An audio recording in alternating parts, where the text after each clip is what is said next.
Today we're going to do something interesting. First off, my guests are Tommy Lee Edwards. Say hi, Tommy. Hi, Sean. So Tommy's busy work.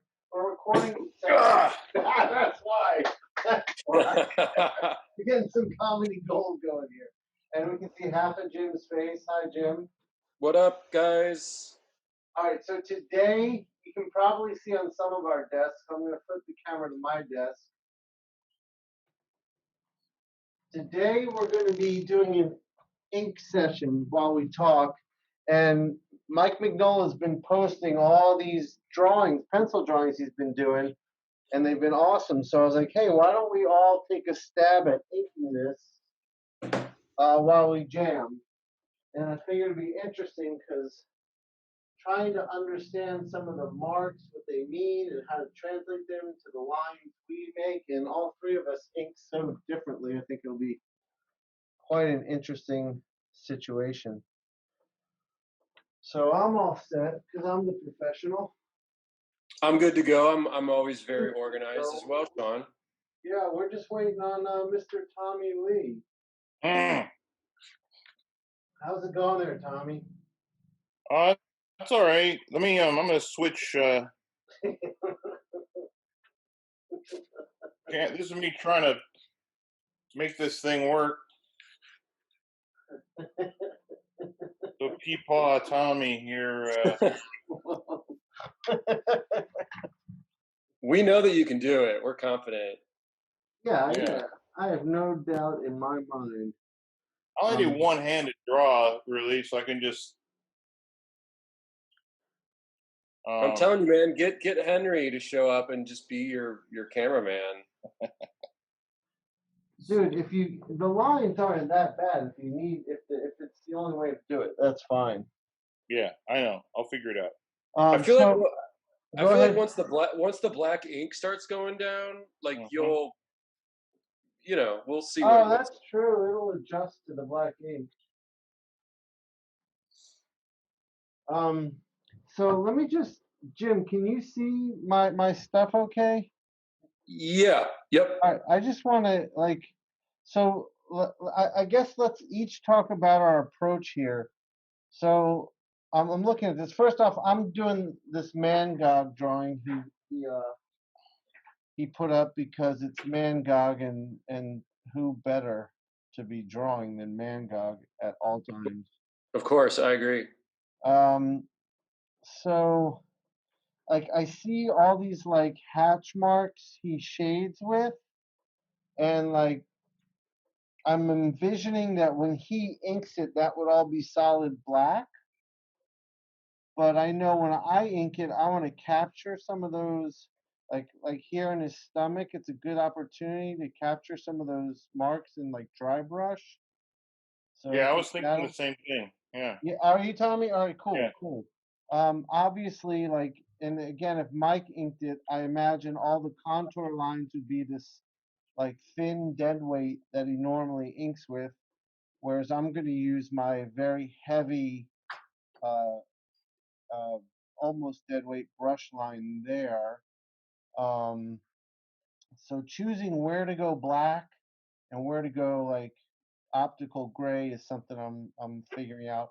And down here where the drawing fades off, I want the mark making to fade off too. So this will all be a lighter gray. What I'm trying to get a grip on is, so he has these hatch marks not in the blacks. They're in the whites. I guess they're textural, and they're sort of a very light optical gray. I don't know what I'm gonna do with those yet. You guys know what I'm talking about? They're in like these right here, Jim. Yeah. Yeah, I don't want to I want to understand what they are in order to be able to translate his intentions. Now on Mangog's gloves, I see these lines as like separated plates of metal. So that'll be a cool opportunity to go in there and ink those all the way in. And then when there's black shadow around it, then come in with white and give little highlights where the little some metal meat. So that'll be neat. And like his beard, his little goatee thing has got those marks. I got to figure out what those are. So that's my general plan of attack, and I'm gonna assign his name. The only thing I'm gonna use his nib for is probably his signature, so that I can maintain the integrity of that the best. I'm gonna look at his Instagram of that character as you're. I mean, I know you're done talking, but I just want to reference. Of what of Mangog? Yeah. Okay. And then we can talk about the one you're doing and your approach. I'm really curious to see how you're gonna approach this, Jim. Fin Fang Foom, man. Well, I mean, we all chose like the Kirby monster characters, right? We didn't plan that, but I guess that's our favorite stuff. I think Tommy chose Gamera, which is just not a Kirby, but definitely a monster. Oh, for sure. Yeah. Yeah, I chose. Here's my Gamera. Hang on. There you go. You can see Gamera. Can you see it? Yes. Yeah. That looked great. That looked great, Tommy. And then my other choice is, if we had time to do more, I chose a couple Ultraman bad guys. Yes. Dope. So as you can see, I printed out a blue line version. You guys are both light boxing a pencil printout, right? Yep. What made you choose that? For me, I always find that when I'm light boxing from pencils right to inks, I lose it. Like it doesn't like it feels like a tracing at that point, and like I lose the drawing. It like flattens out for me. What about you guys? What made you choose to do the light box instead of the blue line? I don't know how to do blue line, how to print a blue line, so that's partly why. Okay. I'm in the same boat. Like I don't have a. Dude, I have a Photoshop hue saturation preset that I could have just emailed you, and you just click it, and it turns it blue. Now, but the other concern is when you scan it in, like, are you scanning it as a bitmap file? I'm gonna scan it in as a grayscale file. I mean a color file. It's gonna be a color file. Then I have another hue saturation preset that gets rid of the blue. Okay, that's helpful. Yeah. Because I used to pencil with blue pencil, and I learned how to get rid of that in Photoshop. So, and then I found that when you printed blue lines, they're even easier to get rid of because there's no like when you pencil in blue, like you get the like blue smudges everywhere, and there's all different values. Yeah. But when you print out the blue pencil, it's pretty easy to get rid of. I never messed with the blue pencil technique. Like it seemed like an extra step to me. So it's like, I always did thumbnails and then just draw those larger on the board I'm doing my comics on, pencil, ink, and that's kind of it, Right. Well, I don't use it anymore. Like now, Yeah. I just use real pencil. But the reason I penciled in blue is I thought it was easier to get rid of the blue line than it was graphite when it was all said and done. Right. Sure, because we used to, actually, I mean, even before we had scanners, we would photograph the stuff, and it was a lot easier to get rid of the blue that way. Right, and that's why it was called non-photo blue. Yeah. All right, so Jim, tell us about Fin Fang Foom. Fin Fang Foom is awesome, incredible Kirby character. I'm just gonna I've been looking at it. I don't know what my approach is other than just kind of ink this the way that I would ink one of my drawings. Okay, that's what I was gonna ask you. Like, were you gonna try to ink it like you were trying to ink someone, or are you just gonna ink it like yourself? I was hoping to be yourself. Yeah, I mean, I think that's sort of the only way to do it because I don't think I can ink super super tight. Right. I don't think Mignola's work needs to be inked super tight anyway. No, but as you can imagine, I'll probably be doing that. Well, sure. I mean, do your thing, but it's like there can still be, I think, a looseness with this, Oh, definitely. and it's like it's all good. All right, cool. So I'm real curious to see what you do with it. Are you going to add any ornamental or decorative stuff like you do in your own work? Yeah, I mean, I'm inking this on like this tan paper that I like to use, and I might work a little white into it and maybe a Ooh. little Zipatone. Oh, dope. Are you going to put any of that acrylic gouache down at the end? We'll see, Sean. That might be fun. You know, it'd be hilarious to turn these into just like full blown paintings, and well, yeah, I mean, actually, we could do that another episode. Even try to you know, paint the Mignola drawings. oh Oh, my, dude, that would have to be like a few episodes because it would take me a while to do that. But looking at it, it's set up. I could do it. oh, it'd be amazing. Yeah, that'd be pretty fun. I'm still warming up. You're still what? Warming up. Oh, wait, is Tom Robinson here? All right, Tommy, what's your approach going to be? Oh, I think I figured out how to keep the camera still. Mostly, I don't know, like I tend to, as much as, especially, gosh, when I was in high school, Mignola was one of my favorite artists, back in the late 80s, early 90s, like,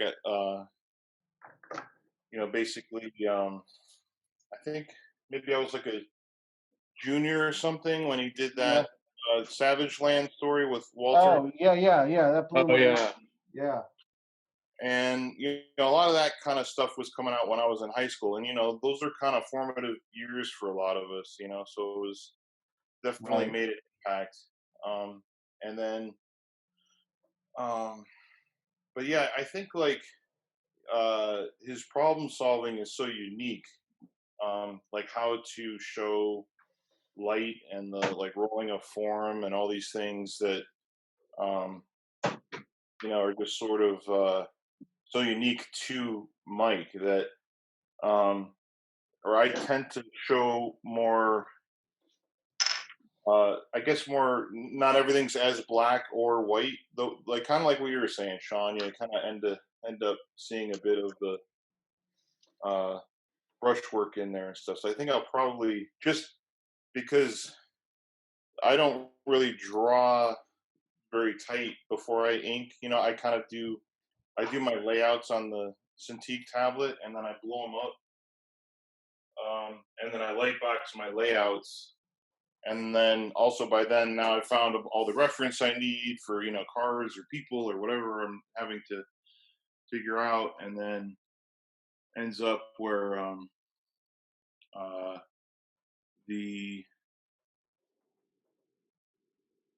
now I'm getting distracted because I'm actually starting to draw. Jim, are you drawing? Because I'm starting to. Yeah, I am. Cool. So yeah, Tommy, I see what you're saying. Yours is going to be brushy, like knowing your inks. You're going to see a lot of brush strokes. I feel like all the blacks are there. I mean, he certainly is so sculptural with the way he draws. It's easy to see the dimensional form. So I'm curious to see how it goes. Did you ever see? I can't remember which book it was, but I think it was a Batman title. It had and Mike did the covers, but then George Pratt had inked it. What? That's awesome. Sounds familiar, but I can't picture it. Yeah, that was really fun. So Mignola drew the covers and Pratt inked the covers? Yes. Wow. What did Who did the like? Who did the interiors? I don't know. That doesn't matter. Okay, so someone completely different. Yeah. It was me, Tommy. Thanks. Yeah. It was when you had your old pseudonym. Do you Greg remember Horn. what that It was was? Greg. Because I forgot. It was Greg Horn. Right, okay. You can edit this later, right? I'm not editing anything, man. I never do. This is coming out. All right, so you guys want to hear my bagel story? Yeah. Yes. All right, it's really not that good, and I have to apologize before I tell it. It was just kind of this is what it's like to live in the moment. So I was coming into the studio this morning, and I was kind of rushing. I was a little behind. I mean, everything's kind of fucked up. Like, I don't know about you guys, but I'm just moving slower. Everything is slower just because there's so much heaviness out there. It's like affecting me, like even my work. But anyway, so I got up at a decent time, but I just couldn't get myself off the couch having coffee. So I got a little bit of a later start than I intended. Not much. So I went to the bagel shop, and the parking lot was like jammed. Now the only thing they have going right now is delivery, and you can call and carry out and order window. So there was a line from the order window because you can't go inside anymore. There was a line from the order window, and it was like all the way across the parking lot, but everyone's standing 6 feet apart at least. So it's like I can't judge how long this is going to take, but it looked long. So I was like, all right, I'm going to go to the studio. I had a phone call I had to do this morning with Wando. And so I did that. And then I was like, then I'll go before we Zoom and do this. When I went back, the line was a lot shorter. It was just like 4 people, but it still was like stretched out across the parking lot. And so you get in line, and one of the waitresses comes out, and she stands like real far. She's got a bandana mask on, gloves, and she screams at you to tell you the order. So you're like yelling this order across the parking lot. Wow. Yeah. And everyone's doing it. It's just so surreal and strange, but at the same time, you're like, yeah, I get it. You gotta do it. But when I get up to the window, I look inside. It's like all the people inside are just exposed to each other. And it's like, that can't be good.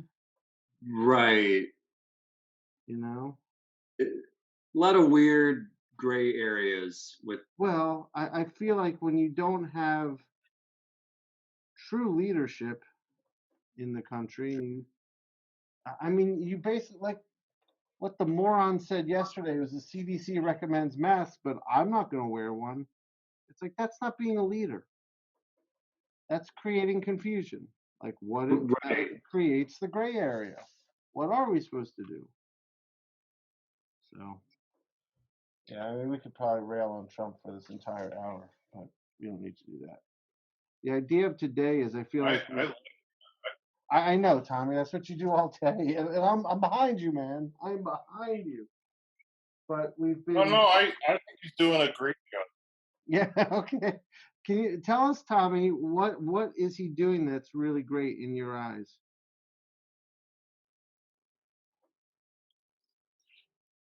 Man, I'm losing you some. Are you losing him, Jim? No. I think that's your connection, Tommy. God dang it. All right, hang on. It's like, well, seems like I'm good. I think it's probably the kids are on chatting with their friends or something. Damn kids. Something useless like that. Oh, Something, yeah, something that. Your kids? Well, maybe Scarlett, yeah. Yeah, we stopped allowing our children to talk to other children. No, on the internet. Yeah, I know. We've stopped allowing that too. We don't want to. What? I'm just kidding. Hey Sean, how was the bagels though? Was it good? Oh, dude, it's fucking delicious. Yeah. I took you to that. I took both of you to that spot. Yeah. Mm-hmm. You guys know my spot. Yeah, that place is insane. totally insane. All right. So how are you guys doing? I've been good, man. I've been in the work zone. I started watching Columbo, which Oh, like the old ones with Peter Falk? I gotta say, man. Is there a new one? Columbo. No, I don't know. I don't know. No. The OG, the original '70s Peter Falk. Yes, I love Peter Falk. I'm on the first season, man. The shit is awesome. It's so well written and well done. And like episode 3 of season 1, a young Steven Spielberg directed. Oh yeah. shit! And it's shot like an old Alfred Hitchcock noir, like crime noir kind of thing. Oh shit! So yeah, I can't recommend it enough. I was, listening to some Beastie Boys the other day, and they have that line. Dude, I was just gonna say. But they're like, I went to the bath, or no, wait, rolled up the wooey, and we watched Columbo. When you said you were watching Columbo, I was gonna jokingly ask if that was inspired by the Beastie Boys, and lo and behold, it was. Yes, it just put the idea in my mind, like, man, Columbo, I should revisit that. Yeah, and it's like a comfortable, warm blanket of just this guy is going to solve the crime. You guys, you can't escape Columbo. No, and Peter Falk is so good. Like he's going to figure some shit out, and the fact that the early first season, it's like early '70s. There's just something real comforting about that era, that look of everything. Yeah. Did you watch it previously in your life? Yeah, I mean, I used to watch it in college, like reruns and stuff like that. Okay. But yeah, man, it's. I bought season 1 on Amazon Prime. It was like $17. So. Oh, that's awesome. I feel like I get my money's worth of that, and have some mysteries being solved as I'm working. That's dope. Yeah, I think the only Columbos I saw were like when I was home sick from school, and it was probably like 11 a.m. and nothing else was on. Right. There's always that time slot where the morning cartoons were over and the soap operas were starting. Yes. I mean, kids today don't know what the fuck that is. No, dude. On demand. Yeah, there's too many options, obviously, but yeah, I remember that era of like. When I was little, I wanted my stay-at-home sick show was Lost in Space. Nice. Oh, I love Lost in Space. Yeah. Like that, for some reason, that always seemed to be on, kind of late morning, a weird time. Yeah. When they do the reruns.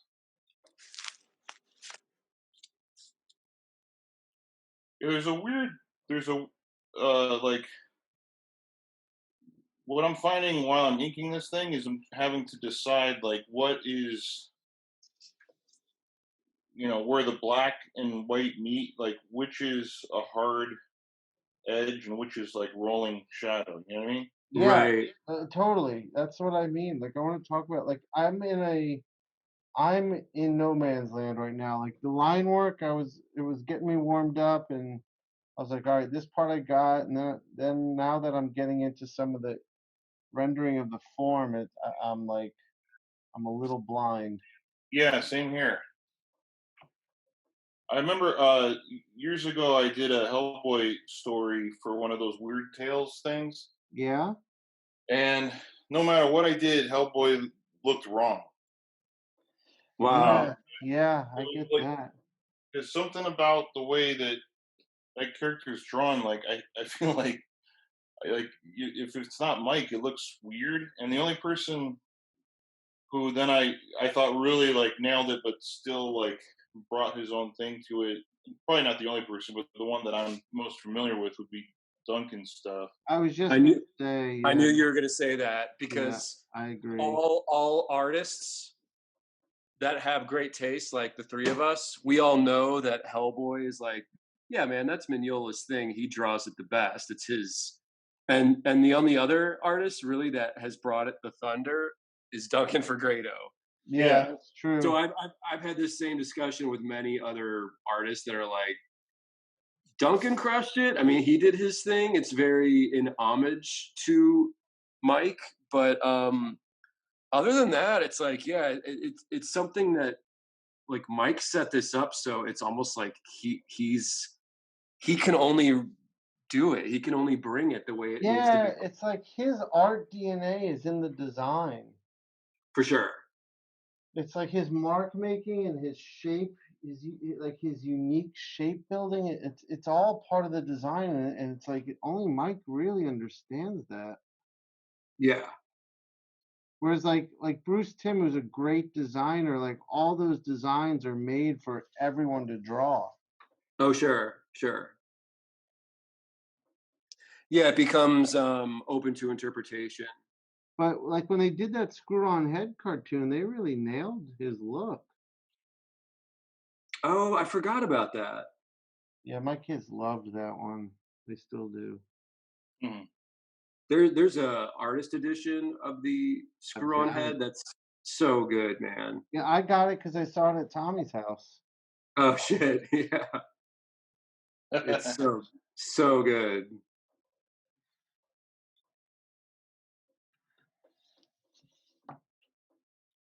Like there's this area here where it's like his hand is partly in shadow. Yeah. But then well, I don't know if you could even see what I'm working on. I can see it. And then like this part is his hand, but then it also then bleeds into the stuff under his hand. Right. So Right. You have to sort of decide like, okay, what am I gonna, spell out here? I mean, mostly he's already figured out those solutions for us, but right. Yeah, I'm finding like I understand how I translate the world I see with the marks I use, right. fading darks out to lights and all that. But his mark making is so different than mine. It's like I'm still trying to figure out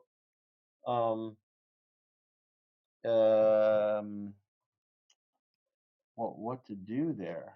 It's fun playing with it. I mean, it's certainly interesting, like just trying different things. I'm curious what the collective will look like. If it'll look like a Frankenstein ink job. Right. But yeah, this is it's very fun at the same time. It's a fun challenge though. Like that's what I mean. It's very inviting. It's not like absolutely intimidating.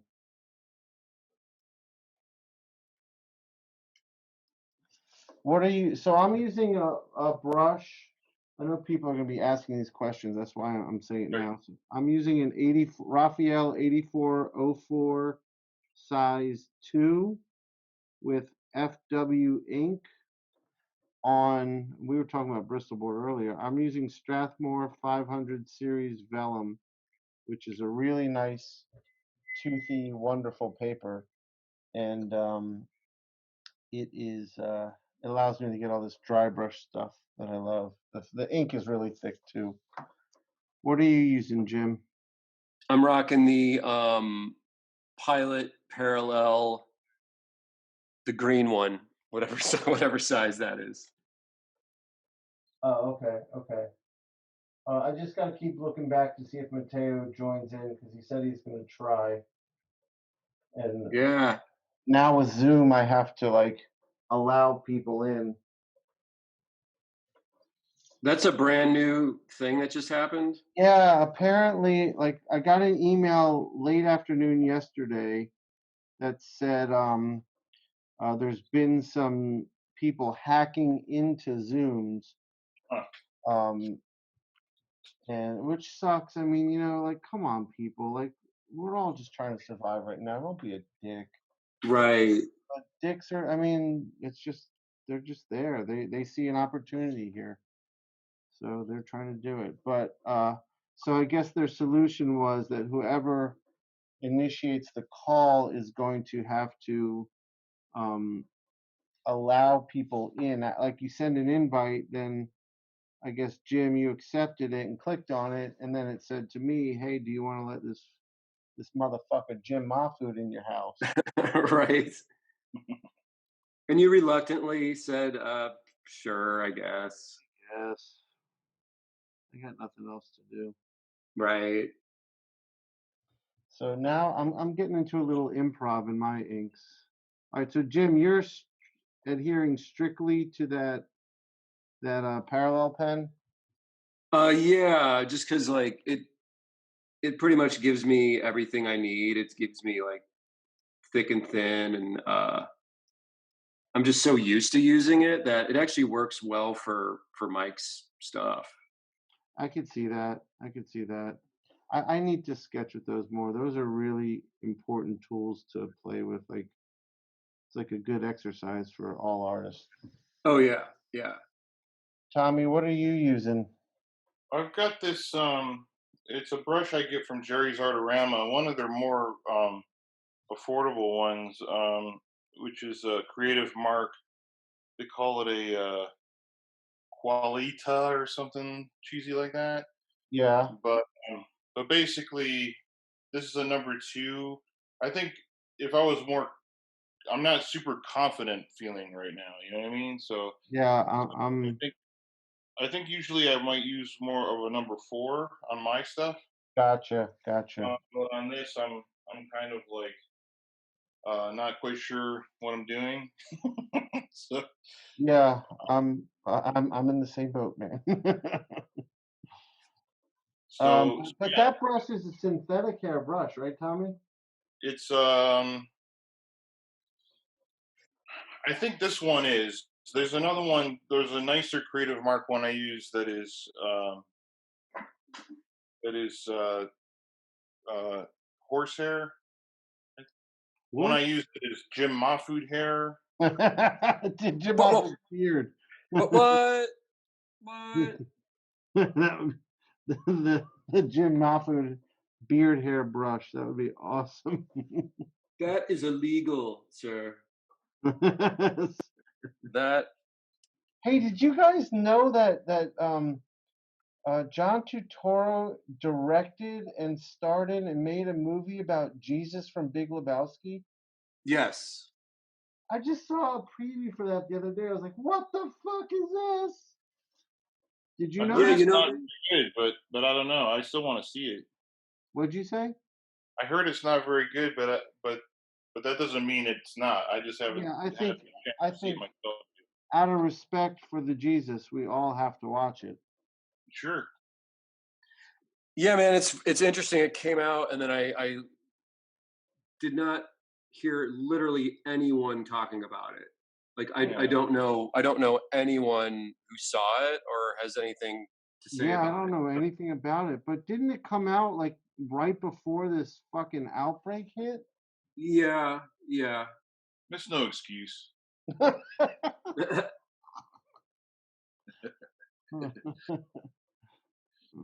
So, what kind of ink are you using, Tommy? This Sumi ink that I like, it's not waterproof, so I wouldn't be able to do any watercolors on this or anything. But I like this Japanese ink that I use a lot. Yeah, Mateo uses that stuff. Huh. And then sometimes I use this Speedball ink. Yeah, I've used that before. I like this. The only problem is sometimes it just, it gets quite thick later. What does the Speedball? Yeah, throughout time, it will start to evaporate. Yeah, see, the ink I use is like all the inks you're mentioning are way too watery for me. I mean, FW. What's that? Speedball's not watery. You think the Speedball is watery? Yeah, dude. Compared to what I use, like I let this FW sit out, and it becomes like, I mean, near the end of the jar, it's so thick it's like hard to get a solid black out of it at all. Because it's just, your dry brush is so kicking.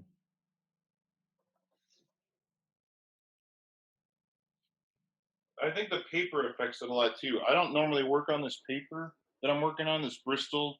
I'm working Yeah. on this Bristol vellum, and it's a little, even though it's compared to the other kind they make, this is the rougher one, Yeah. but it's still a little slicker than I'm used to right now. Right, which is why you got to use the shit I'm using. This is like inking on sandpaper. That's crazy style, man. I mean, it's not that rough, but it's a really toothy, beautiful surface. All right, so I'm now creating some of those areas we talked about, Tommy, where like in the blacks, I'm letting like little white dry brushy strokes pop through to create some grays. I don't know if that can be seen on camera. I think what we need to do is the day we release this, I'll give you guys a heads up. We should all post the drawing, the inks on our social media, so people can hear this and then go check it out. And I still am kind of like open to this idea of trying to use these, like auction them off to raise money for something right now. I mean, so many. I think the healthcare community is a great place to start. Like, I don't know what we could do, but there's Well, the deal is I mean, I can message Mike on Facebook, or Tommy can, and I mean, he would respond. I believe. I don't mean that in an overconfident or bragging way, but I'm cool with Mignola. I'm cool with Mike. Yeah. And I think if we said, hey, first of all, if you think this is cool and you're not offended, we did this. or if you're not offended by the results of this. Right. I mean, Mike is a good dude, but he's also like a brutally honest guy, and he might think that this is terrible or whatever. Right. I personally, I don't think so, but it would be cool to say, hey, we did this as a fun experiment. Can we sell these and donate the money to the because him and his wife have set up a charity already, right? So maybe we could just get them the art and then they could auction it off if he's into it.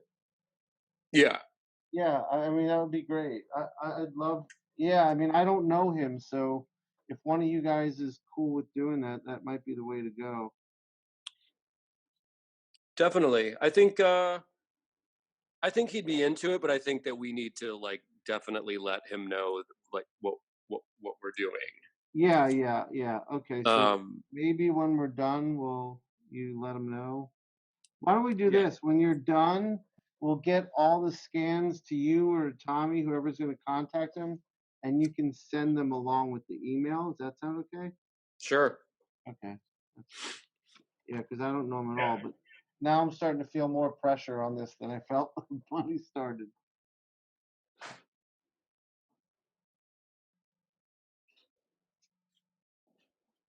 Yeah, I mean, I'm wondering if you guys who are watching this on YouTube when it comes out can let me know. I mean, I'm hoping you can see everything okay. I mean, I don't know how. I guess every now and then we should just hold it up to the camera a little bit. That's what I was thinking. What do you? Yeah. Do you see it? Yeah. There's mine.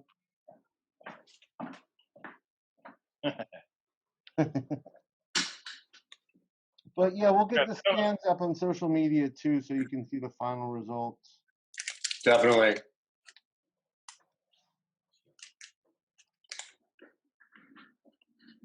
Definitely strange. I mean, it definitely like makes me want to do more of these. He's got so many fun drawings up.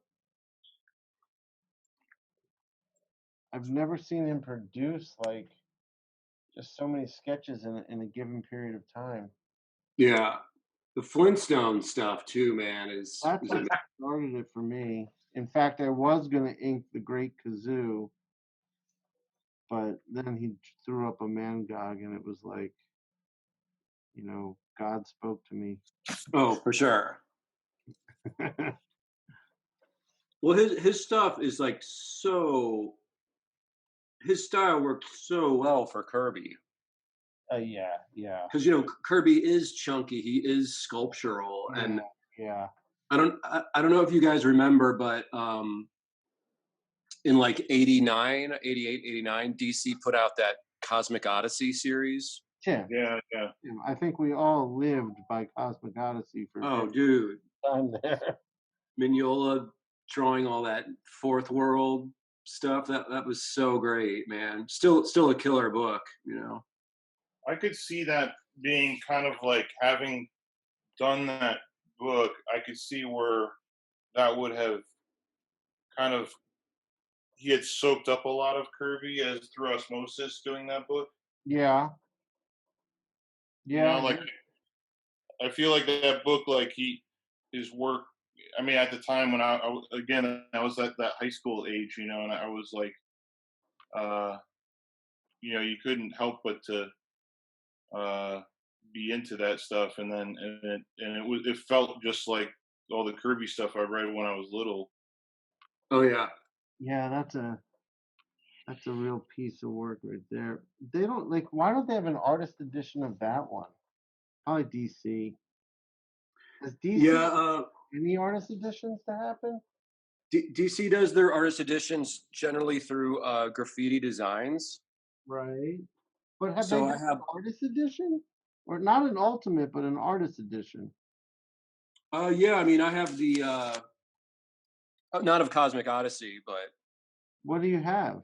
I have Dark Knight Returns is through Graffiti, as is the Sam Keith Batman and the Kelly Jones Batman. Right, that's right. Those are awesome. I can't recommend that Kelly Jones Batman one enough. It's Yeah, ridiculous. I was tearing through that at your house.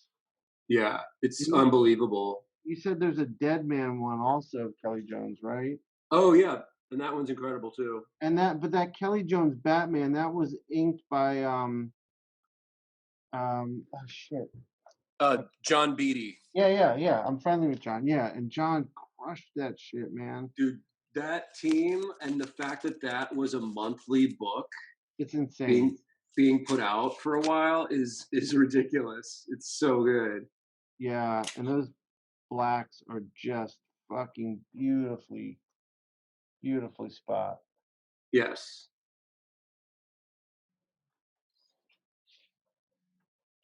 How are you doing on yours, Jim? I'm good. I'm doing Grog now. Oh, you're on a new one already? Yes. Yeah, Jim's gonna do like 18 by the time I'm done. Yeah. So how did Fing Fang Foom come out? Good. I'll Yeah, let me know when it's on camera so I can check it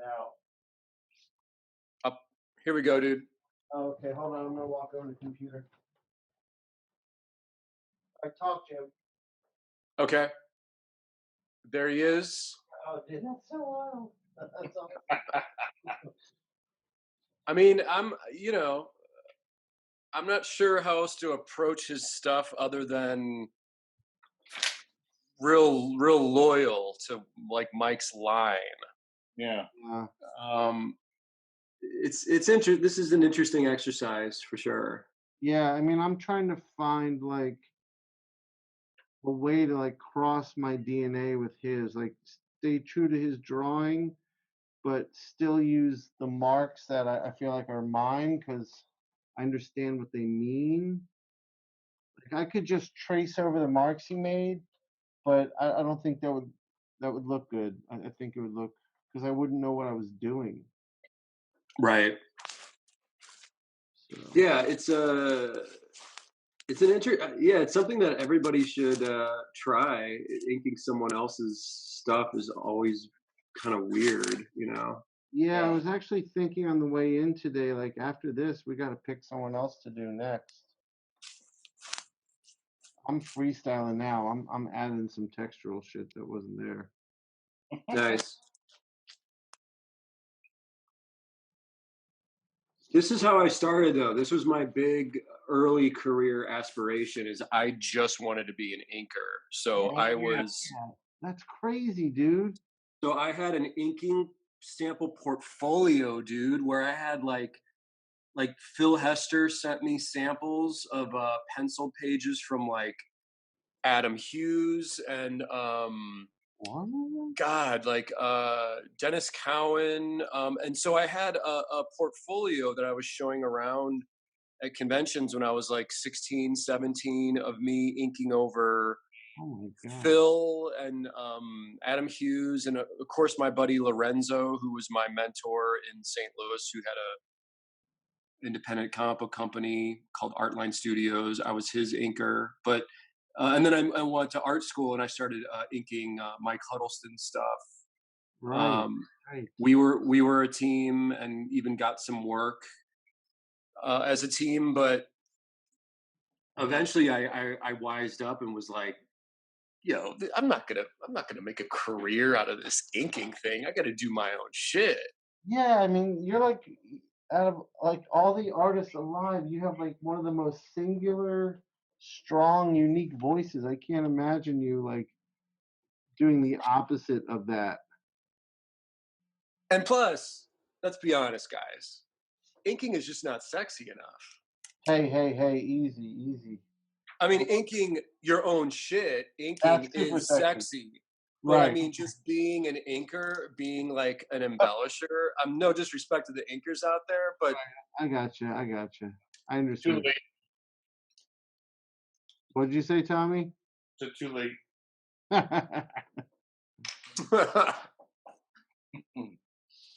Yeah, I'm already. I think I'm tweaking the lighting on this thing.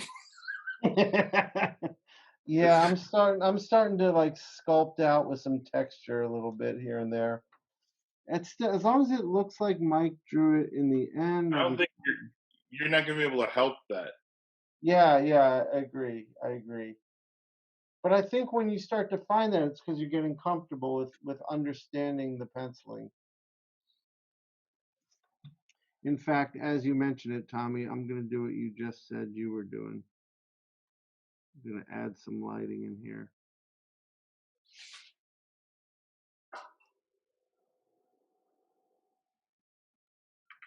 So, Jim, is the ink you're using just the ink that comes in those pens?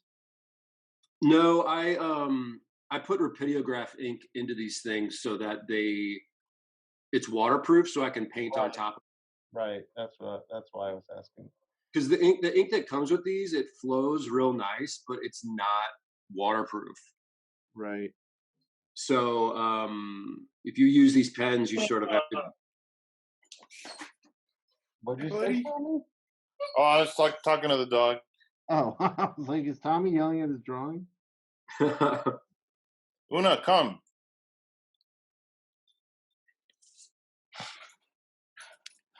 Come on. Come on. I'm thinking, Jim, and we talked about this. Yep. I'm thinking for the next one, we should do another one after this. We should do Kirby. Oh shit! Yeah, yeah. In that book you got, those first Kirby issues of OMAC, the Demon, and what was the other one in there? Commandy. Oh, come on. Yeah, yeah. Are there like, I mean, I don't want to ink a page. That would be silly. But are there like any drawings, or maybe we could just pick a panel? Yes.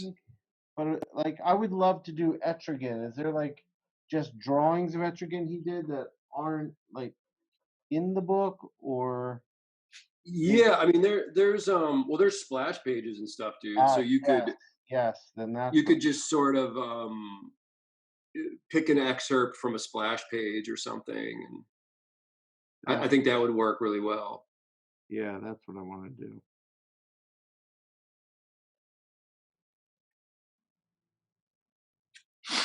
Tommy, what do you think of that idea? Kirby? Yeah. Yeah, cool. That would be a real challenge, I think. I've got a couple of those like Kirby, those kind of oversized books with some of the pencil stuff reproduced in there. Hey, the Kirby collectors?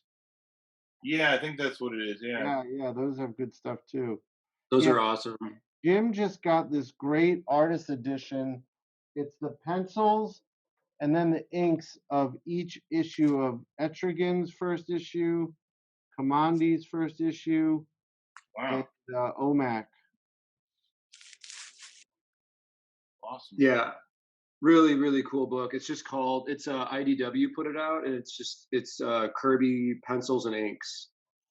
Yeah, I went to order it yesterday, but I couldn't. I mean, I really want it, but with just the financial uncertainty of everything right now, I was like, fuck. Yeah.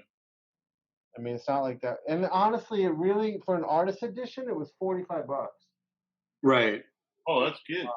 Yeah, Yeah. but until I understand where these small business loans are coming in from, or I get some influx of cash from something, I gotta hold off. Yeah. Oh man, No, I feel you.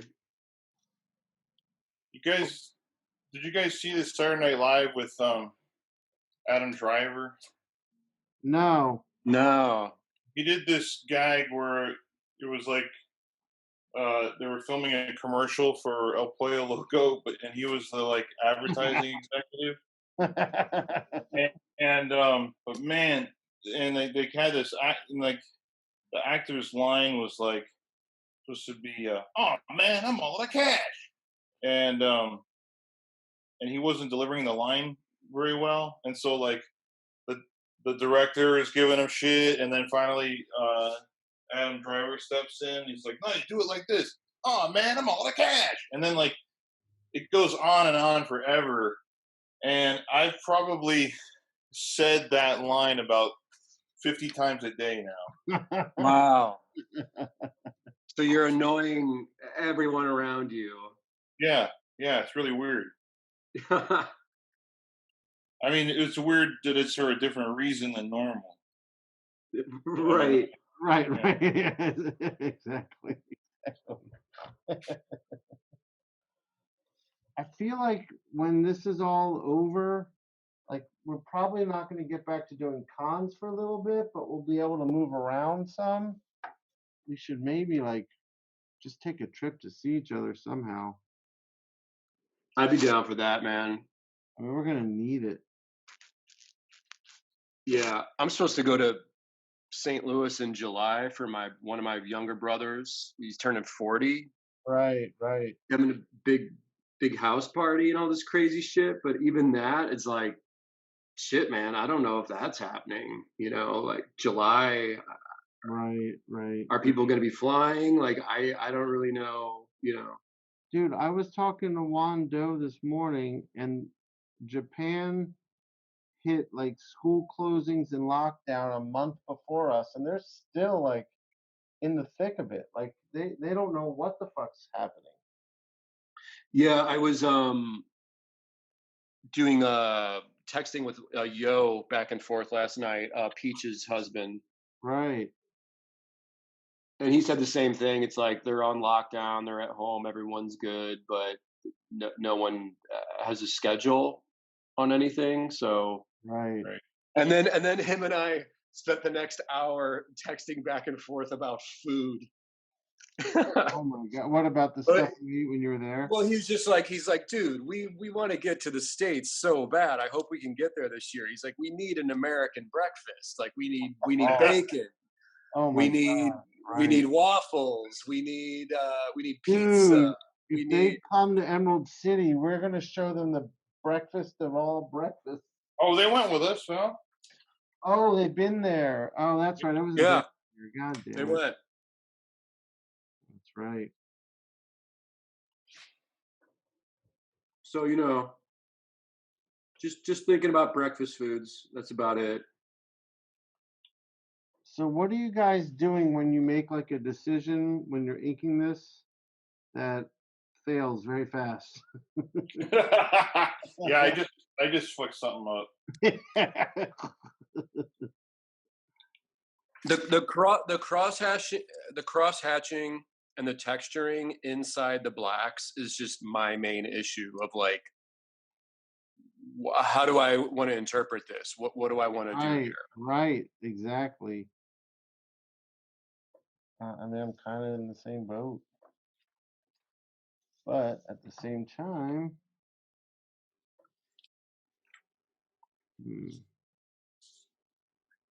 I mean, Mignola definitely has his own language. His art is a language. yeah, there's no one like him. There's no one like him. I don't know what I just did. I just made some fucking foul marks. Can you hold it up to the camera? Yeah, like these marks here. I don't know what the fuck I'm doing there. Come down just a little bit, Sean. Right There you here, go. And over to the side. like that. Other side. Like There you that. go. There you go. Yeah, these marks right here. I'm gonna have to do something about that. I think I know what I'll do. It looks okay. I mean, I don't know what it is. I think that's the problem. I don't know. It's not communicating like here. Can you see, Jim?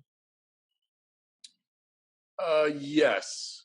So there, that makes sense to me. It's like this black is turning into the light, and some light is breaking through it. So that makes sense. That I have no fucking clue.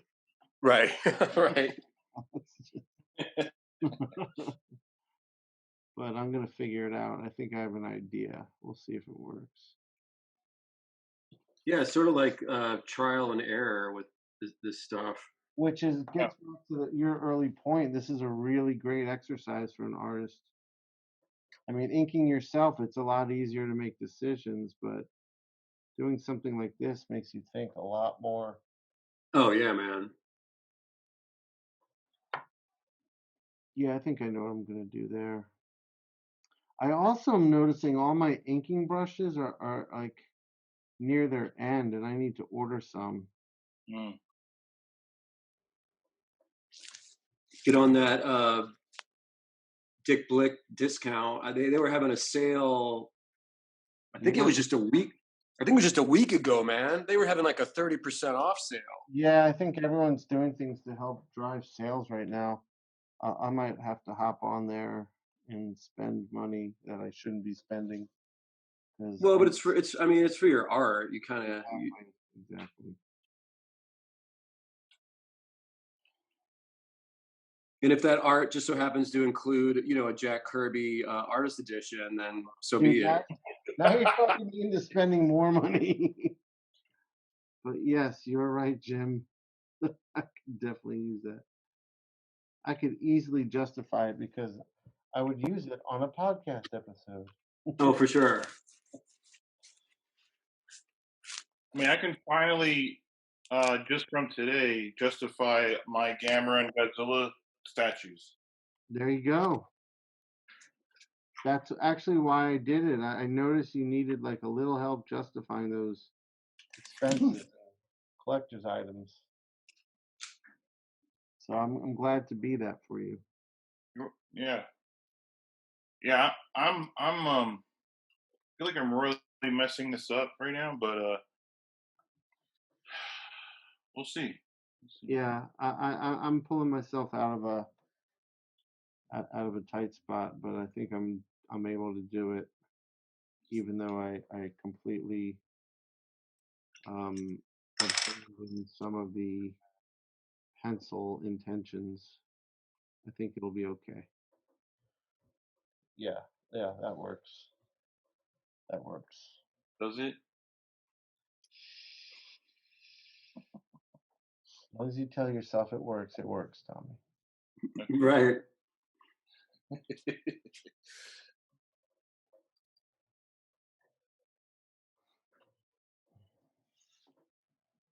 Yeah, I'm making a decision just to just go ahead and change some blacks and lighting in here. Yeah, I kind of did that too. not in any sort of disrespectful way, just in a I don't know what the fuck I'm doing. I better try something way. In fact, I'm gonna do some more of that. I mean, the thing is, his drawings are like totally sculptural. So I'm starting to see like how light would react with this three-dimensional form. It almost feels like a Right. rock sculpture, you know?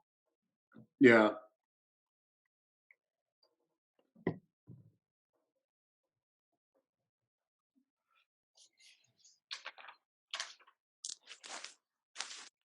I'm curious like how these podcasts are going to be received. Like people are so used to just listening. It's like I'm not just recording them with video, but there's almost a video component to it, so that requires watching. So I hope people are watching it. They're just watching us experiment and not know quite what we're doing, but it's okay. It's totally okay. Yeah.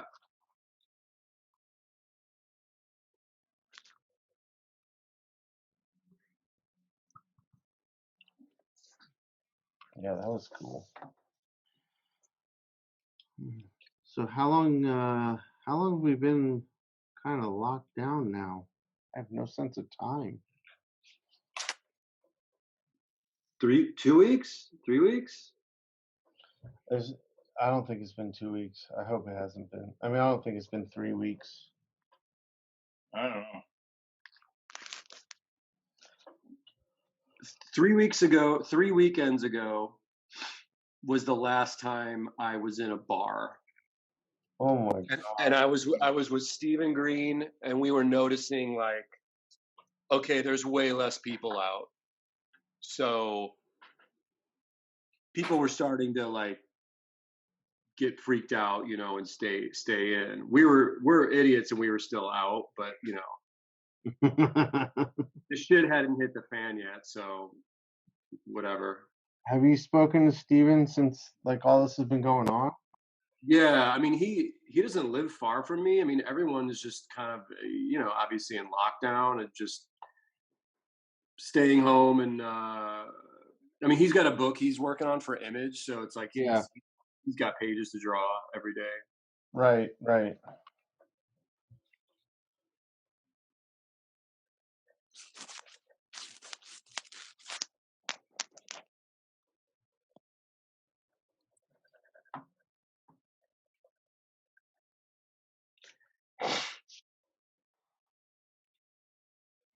But how's he doing? I think he's a little stir crazy just because he's a social guy. Yeah, totally. So yeah, I we check in on each other, but it's kind of like, yeah, dude, just hanging out, going on walks, working, and I think that's sort of everyone's answer to just life right now. Yeah, going on walks, kicking it, doing my shit. Yeah. I don't know, cleaning my house, whatever. Yeah, there's a lot of that going on for sure. I'm getting involved with some of that a little later today. Tomorrow I'm going to be doing that. I'm going to probably clean up at the house, come in the studio, clean up a little in here. I have to get a lot of these podcasts like scheduled for release on YouTube.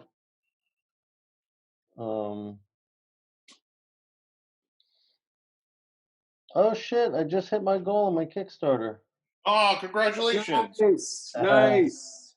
Well, the scary thing now is I don't know where it's at, but I could be like $5 up, and then someone will take out their pledge, because that's what's been happening, and I get it. I mean, everyone's money is like, what the fuck is gonna happen? So people have been pulling pledges, and then it just drops down. But I'm just hoping it stays there.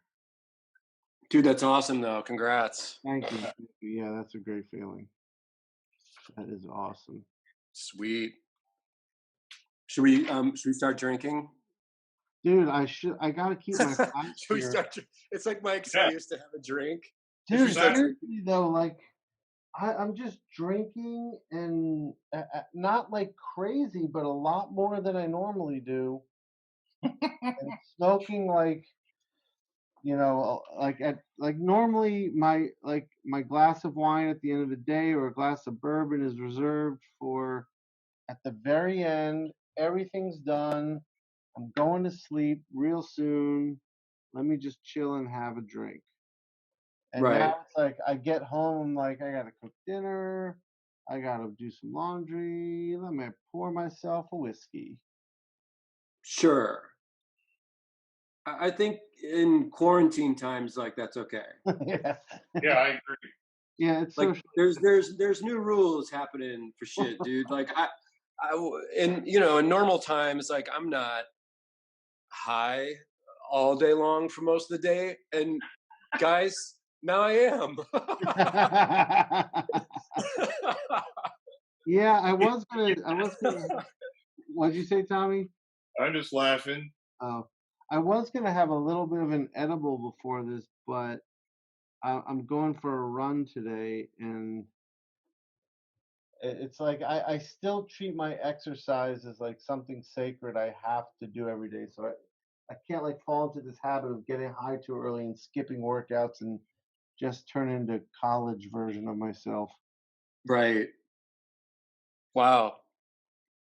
College crystal.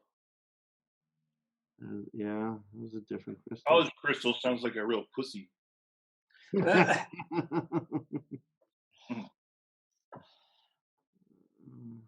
Man, Henry's looking at apartments, man. Right now? Well, nobody will like show you, but you can look at them online and stuff. Oh yeah, they do have that now. Yeah, those virtual apartment tours. Yeah, exactly. Is it going to be close to your house?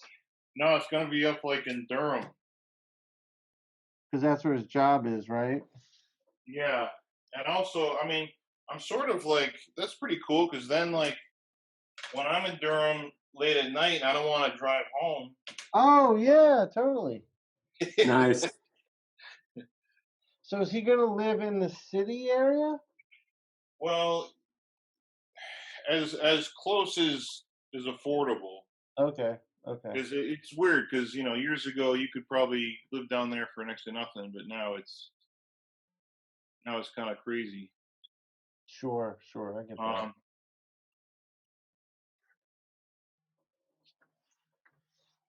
So he's looking at places that are around for like a 1 bedroom place. They seem to be costing around you're on 900, between 800 and like $2,000, or whatever, so they're crazy. So I think he's looking at somewhere around 1,000. I mean, don't want to throw all your money away. Oh yeah.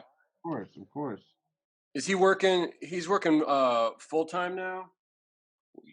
Well, he starts next week, I think. His start date got pushed back. Oh sure. Okay. So are they just going to start him remotely from home?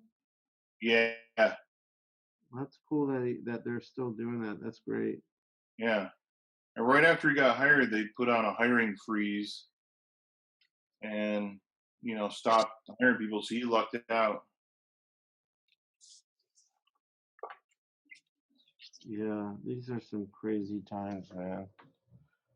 No, and I've been feeling really fortunate, like just because I have the work, and so I've been trying to, as much as I can responsibly, basically just like go. I've been buying a lot of stuff from the local restaurants and stuff. Yeah, Oh yeah. we've been doing that too. Like the barbecue we got last night was from our local Yeah. barbecue joint. I mean, I can't do that all the time, but I'm kind of like, it's kind of like making a little extra effort, and it kind of helps me justify spending the money, I guess. Sure, and I feel I've just like a lot of these places, like I've just gotten to know the owners a little bit over the years, and Yeah.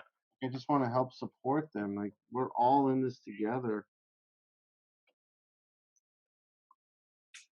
How many people are singing High School Musical now? Why? What's that about? We're all in this together. Wait, you guys don't know that song? How do you know that? Is it from your kids?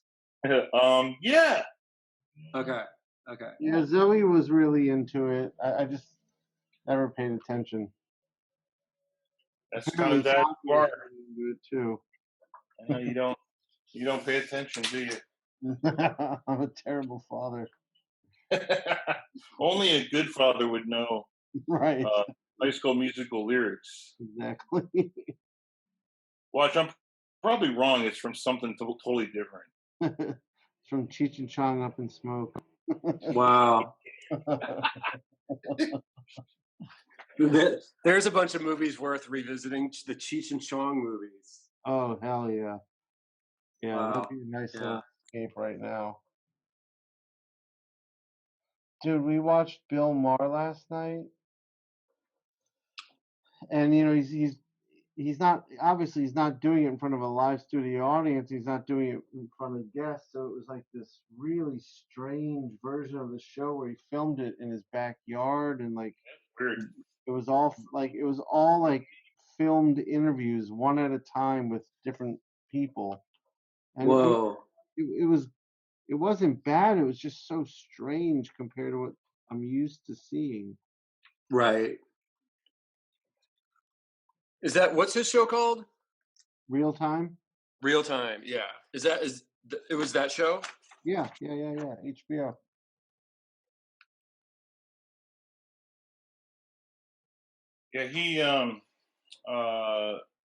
Yeah, I wasn't sure what he'd be doing. I've been watching Conan has been doing his show from home. Yeah. And he like Skypes with or you know, whatever chats, Zooms, whatever, with his guests. And it's actually been pretty fun because they're at their house, you know, like sitting there locked in. Right. And it's kind of a fun thing. Like you see, like it's almost like this really fun kind of common denominator that everybody's like so equalized right now.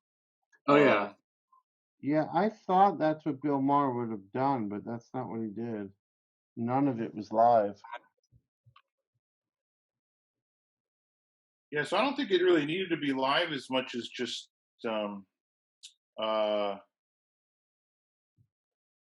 like it could be recorded, but recorded live, like we're doing right now. Yeah, and that's what it was. Well, it was one at a time, so it was like a bunch of like 5 to 10 minute segments with different people. Okay. Nice. But he still did his like stand up like at the beginning, but without an audience around. It was kind of weird. Like no one. That is weird. But they did something that was kind of cool. They like made a joke of it where they would cut to like footage of like an over dramatic audience from a black and white movie laughing and smoking cigarettes, and that was kind of funny. Wow.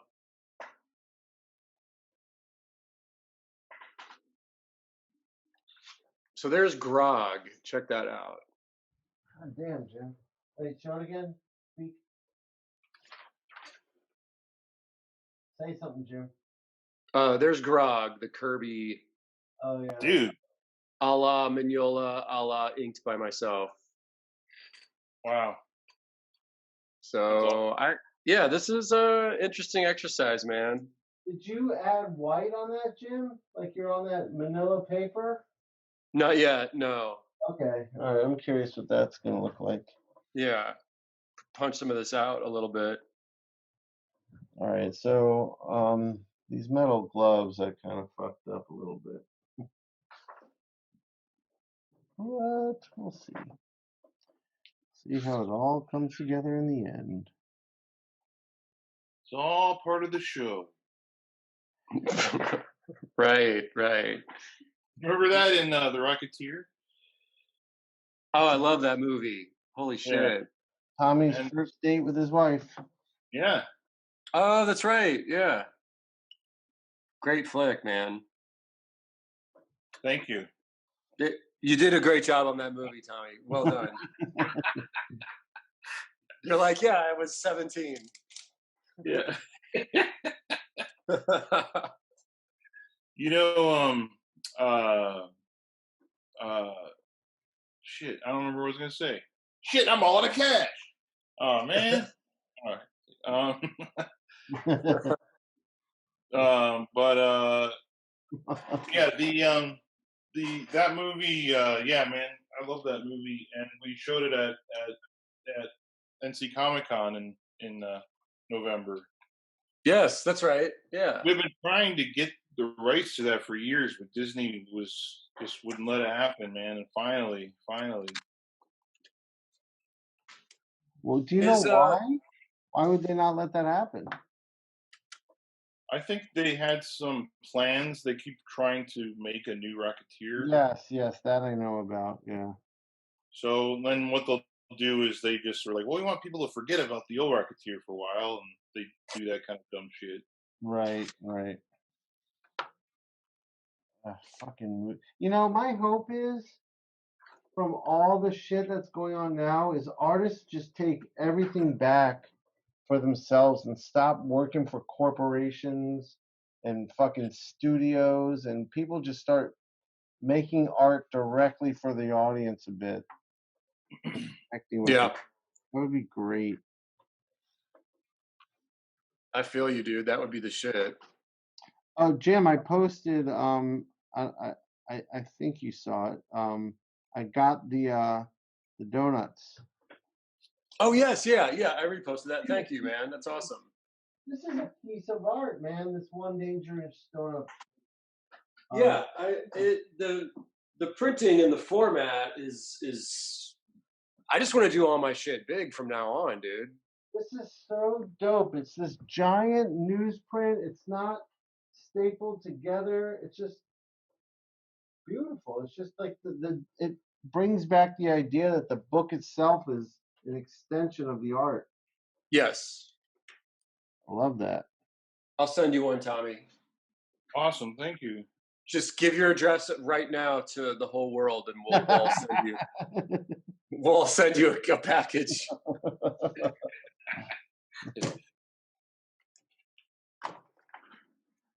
Are you guys like tired a lot these days?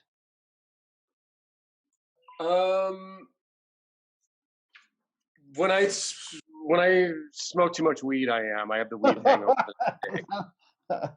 I think that's normal. Yeah. No, I feel like there's like a lot of emotional or stress related exhaustion. I'm just hitting these. Yeah. I might have to go make some coffee soon. I'm getting a little groggy as we go here. You're being hypnotized by Mignola's work. Mm-hmm. Maybe that's what it is. Do you guys? How are you doing? Tell me if you ever like want to hit a break and go get some water or something. Well, actually, why don't we do that? You guys open to that? Sure. Sure. All right, I'm gonna stop it real quick. We'll take a little break and then we'll come right back to it. Just stop. Might not be stopped. All right. So I'm just gonna hit stop, but we'll still be talking. All right, fellas. So Tommy, I think you and I are getting to a similar situation. You feel like you have Sucking? this up? I feel like you're sucking. Yes. That's what I'm feeling like. Okay, good. Now, tell me about you feeling like you're sucking. Yeah, really like trying to figure out this stuff still. It's like there's actually like multiple light sources going on in this stuff. Yes, I'm getting that too. I'm noticing like, so you're just adding a lot of black and making his mouth the dominant light source? Yeah, at least on some of it, yeah. I've got, I don't know, there's kind of like, I think I might have to go in with white and open up this arm here because Like at first I thought this was under the arm, but I think that's part of his arm. Oh, I see. Yeah, So I'm gonna be going in with white too. yeah, and I think that this could end up being like a shadow of from under the arm, you know. So right now I'm Yeah, I see. not really reading it that way on Right, where I have it now. So I got you. Yeah, I'm starting to incorporate a little bit more of my drawing DNA into this, I think, because I just don't know how to handle some of these marks without doing that. and I assume that, you know, a lot of the times, I mean, we all do that with our own work. So I would think that if Mike was going to ink on these things, he might do the same thing, you know? Yeah, yeah, yeah. He might feel differently about me doing it, though.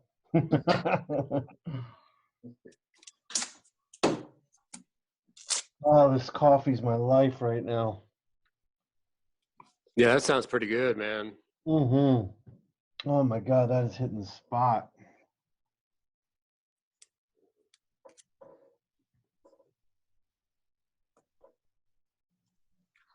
Okay, okay. So, all right. So yeah, some of this is not okay. I think a lot of it is, yeah, it's just all of a sudden, you know, just translating this into a different thing. All right. Hey, did you guys watch the Dark Crystal series on Netflix? No, No. how was that? Me and Zoe are watching it now. We're on episode 4 of 6. And it's fucking rad, dude. I Is mean, it? just visually, it is gorgeous. The puppets are fucking amazing. All the characters from the movie that we grew up with, they've like the design is still the same, but they've just improved on it a little bit here and there, just technically. And they're using some computer enhancements, like the Mm-hmm. Skeksis have these computer animated tongues. So like they're these puppets, but the way their tongues move is very natural. It kind of breaks up. Like the only issue, like the main issue I always had with puppets was their mouth, like their tongues, just flopping Right. around in there. But now it's like creepy. It's also a lot more violent and darker than the movie was,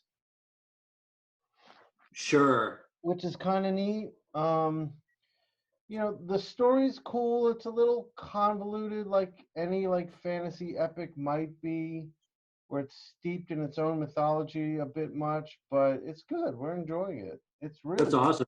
it's pretty though. That's Netflix, dude? Yeah, it's on Netflix. Oh, shit. Yeah, Okay. it's like 6 hours, and I Oh, mean, nice. we're pretty sure just from where it is right now and knowing the ending's coming that it's not just a one season thing. It's a series. Right. So yeah, it's pretty dope. And we're pretty sure we saw Skeksis ball sack in it. What? Yeah, I'm not kidding you. Like we actually paused it because we were freaking out that we just saw Skeksis ball sack. That doesn't sound family friendly. It was obscured, but it was there. But that's what I That's mean. hilarious. It's rated PG. It is not G by any means. Right, right. It's pretty. There's some violence in there. It's pretty dark. Yeah, I mean, the movie I thought was disturbing when I was a kid and saw it when I was Yeah, young. yeah. But like, remember, like when they would take the essence from the podlings, like it was disturbing because the podlings looked like they were in pain. Oh yeah. But now they like actually stab the person who's getting the essence drained out of them with like these two prongs in their back, and it's a lot more violent than those movies were. Whoa. Okay. Yeah, it's pretty dope. And there's one character called the Hunter, who is the coolest Skeksis design ever. Yeah, I need to check it out. I'm glad that the Henson company is making new stuff. Yeah, it's super dope, and it's been nice. Like Zoe and I kind of do that every night together, so that's been like a nice little thing we connect with. Nice. I know Henry watched that series. He told me to watch it, and we started to, but then I fell asleep. Yeah, the first episode is so much exposition, setting everything up.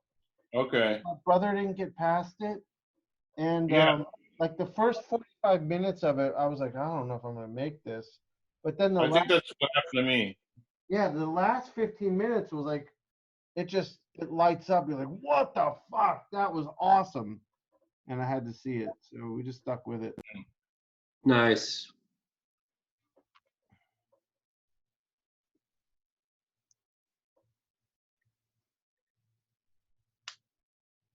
So it's pretty dope. Do you guys have Hulu? Yeah, I have Hulu. Yep. I've been watching the Devs. Have you watched? Oh, how was that? That looks awesome.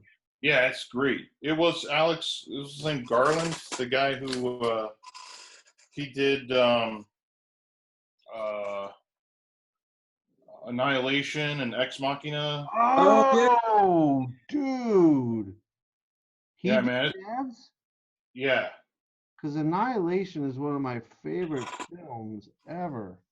Yeah, dude, and it has, and it's all written and directed by him. Oh, all right. I'm definitely in. Yeah, What's the show called? Devs, Devs. Oh shit. Okay. So it's basically it's about a I won't tell any, but it's basically I won't tell you anything about it, but it's a but everybody dies in the first episode. Yeah, no, it's kind of like it's like a big tech company, like like a fictional sort of gigantic Google kind of thing, and they have like their super secret devs stuff that they're doing that nobody really knows what's going on over there. Sure. So yeah, and there's some shit going on.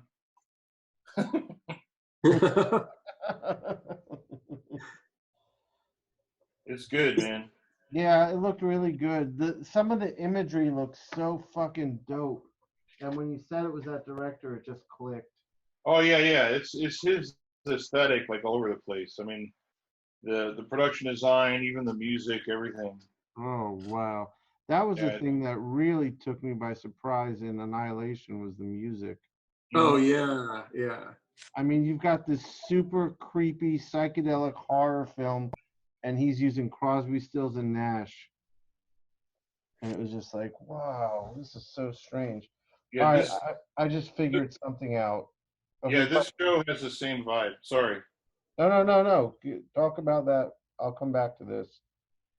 I was just saying the show has that same vibe. All right, cool. I'll definitely watch it because that just the tone and feeling and texture and atmosphere of Annihilation is just incredible. Yeah. So you figured something out? Yeah, I remember at the beginning we were talking about, I was saying that he has these hatch marks that are not in the blacks. They're in the white areas. They're textural, I believe.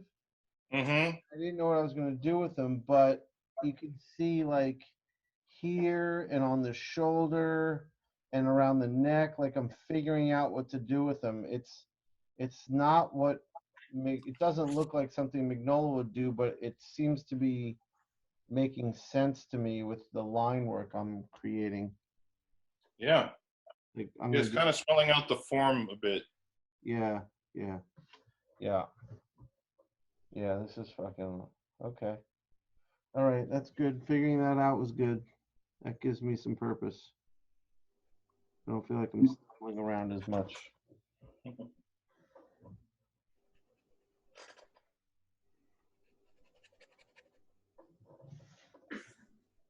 Wow. Wow. Jim, are you on like your 18th one now? I'm on my third one. I'm doing Godzilla now Oh, Jesus Christ, man. and having fun. The Godzilla one is a little. I'm having a little bit more fun and easy time with it because I think it's just like it's Godzilla. It's more beastly. It can be more raw. Right.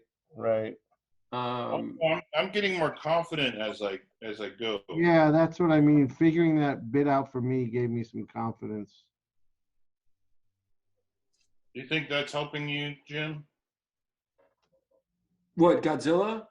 Well, no, just like your confidence is helping you on the Godzilla. Maybe you're like feeling more free on that one. Not only because it's Godzilla, but because that's your third one. Yeah, I'm like getting in the groove more for sure. All right, I just got checking my phone to see if Mateo's gonna pop in. But yeah, go ahead. Oh, it's like plus it's like it's Godzilla. How Right. perfect. Right.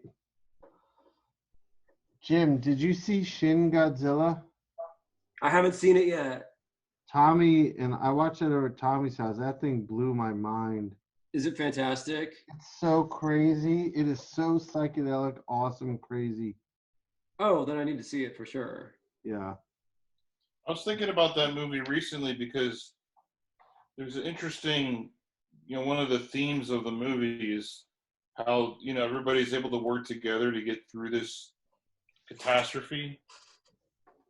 Yeah. And, and how like government comes together, and then you have kind of like the bureaucracy versus like just people putting, bullshit aside and making shit happen, and Right. it's like, it makes me go, man.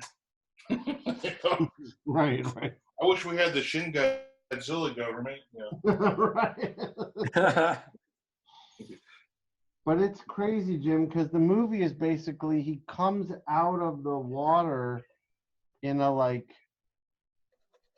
pupil state almost. Like he's not even Godzilla yet. He's this grotesque looking thing. And as he's attacked, like he attacks a city of it, and he goes into hibernation. Yep. Then he comes out and he's a little more Godzilla. And as the movie's progressing, he's like becoming Godzilla. Oh, that's awesome.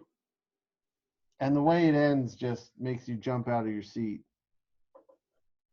Yeah, I need to check that out. That's been on my list. I just keep forgetting about it. Yeah. But it's basically a Godzilla movie where the focus is on how would the world actually react to this? Like the bureaucratic reaction, and how would governments respond, and how would everyone try and figure this out, right? Yeah, it's sort of, it's a lot. I'd say it's like a good companion piece to the original Godzilla that way, because it's more like, they're trying to survive this horrific natural disaster. Right. So the first one is like that. So it reminds me of that. Nice. Yeah, it's really cool. It's scary. Yeah, and also the shit Godzilla's doing, like his abilities and how he does things is so unique and different and fucking awesome. It feels very fresh that way.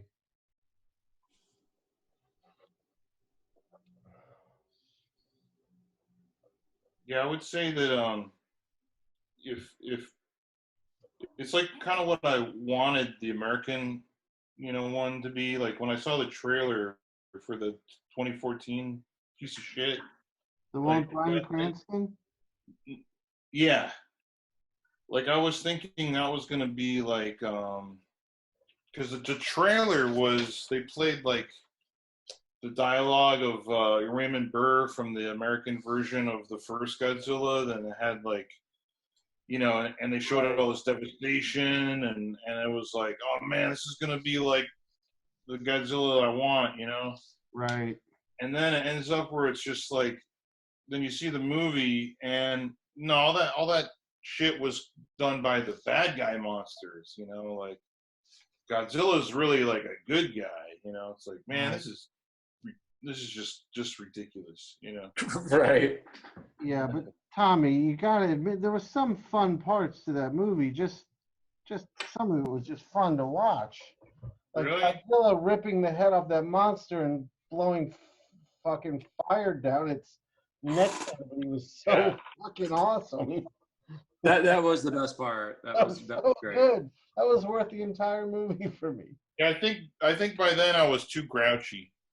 I couldn't. I was like, I'm done, you know. How did you do with King of All Monsters, the new one? I didn't think they could make it worse, and then they did. Dude, there's so much fun shit in that movie, though. Rodan, the whole Rodan coming out of the volcano scene, that was so fun. Yeah, it was all right. I never saw that one. It's fun, Jim. Just get stoned and watch it, and you'll be like, that was fun. I don't think I've ever seen Henry hate a movie more than that movie. Well, Oh shit. he is your son, Tommy. Godzilla was like everything to him when he was little. Yeah. Because he would hang out in the studio with me all the time, and the studio was just all Godzilla stuff. Right. And he would just, man, he just loved it. And so I mean, I grew up loving Godzilla too.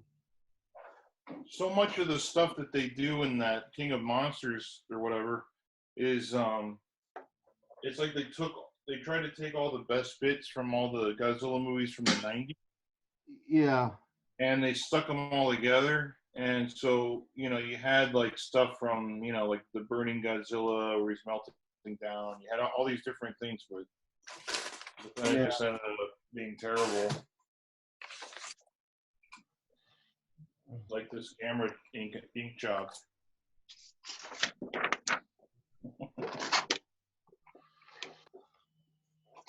All right, I'm starting to loosen up now. I'm starting to get a feeling for this now. It's definitely starting to look like some hybrid of Mignola and me. Nice. And I think that's what I wanted to nail from this. He's a tough guy to ink. I mean, I remember when he had inkers, and it was like P. Craig Russell always fucking did a great job. I loved what Al Williamson did over him. You know, what was that? Fofford and the Gray Mouser. Was that Williamson? Oh yeah, huh? Oh yeah. And then I have an original page from that I was just looking at the other day. Oh, dude, that's awesome. And Kevin Nolan inked him on that Alien book. Oh yeah, I have that too. Kevin Nolan's the best. Kevin Nolan is my favorite Mignola inker. And one of my favorite inkers just in general. Yeah, he's definitely my favorite inker in general, but over Mignola, I might go P. Craig Russell over Nolan. Nolan lost himself a bit in it, and I understand it doing this now. Whereas P. Craig Russell just owned it, like wow. Who inked him on that Wolverine Savage Land book? Was that Terry inking him on that? Oh shit. Good question. I think that was P. Craig Russell. Was it Craig Russell? I'm not exactly sure, but. And then who inked him on Cosmic Odyssey? Oh shit. That's P. Craig Russell. You sure about that? Hold on, I'm grabbing it. I don't think P. Craig Russell inked that one. No, it was Garzone. Carlos Garzone. Oh shit.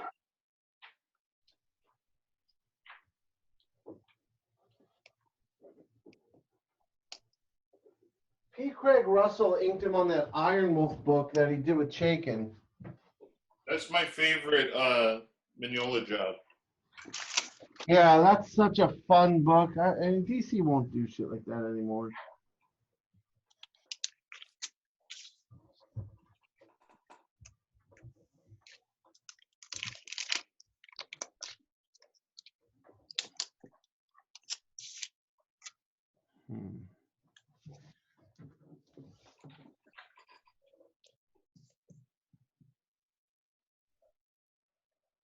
This is definitely going to be the longest podcast we've done. But I kind of figured that going in, knowing we'd be inking. Jim, so what's it like for you inking Mignola? It's pretty surreal. I mean, I'm still trying to figure. I just approached it like loose style, experimental, like I do all my shit, and then I'm adding a little zipatone even to this Godzilla one just to see what that'll look like. Yeah, I'm curious to see what that looks like. Are you discovering anything as you go about your own self as an artist or as an inker, or discovering anything about his work? I mean, it's so chunky and sculptural that Yeah. it's interesting, man. I mean, you know, obviously it just makes me think like, oh yeah, I'm supposed to just write pencil and ink my own shit forever. Someone else is cool, but it becomes like when I'm inking my own work, I just go into automatic pilot mode. So it's weird to have to like think about every move. Oh, I see what you're saying. Right. See, okay, that's an interesting take, because I like, for me, when I'm working at it, like I'm always thinking about like, what does this mark mean? What am I trying to achieve with it? And Right. doing that for my own pencils versus someone else's has been interesting. But you know, I would rather ink his stuff than some sort of like natural mainstream superhero. Like, Yeah, that just sounds boring. yeah. Oh man, What? I'm just realizing how much I messed with this thing. That's okay though. Tommy, do you feel like can you still see Mignola in what you're doing? I don't know. Yeah, yeah, I can. Okay. I can in the arms and legs. Okay. And those weird knees and shit. Yeah.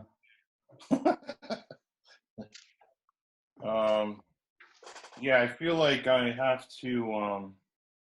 I'm coming in with white. I'm just gonna obliterate a bunch of stuff, and then draw back on top of it. Yeah, I'm gonna come in at the end with some white for sure.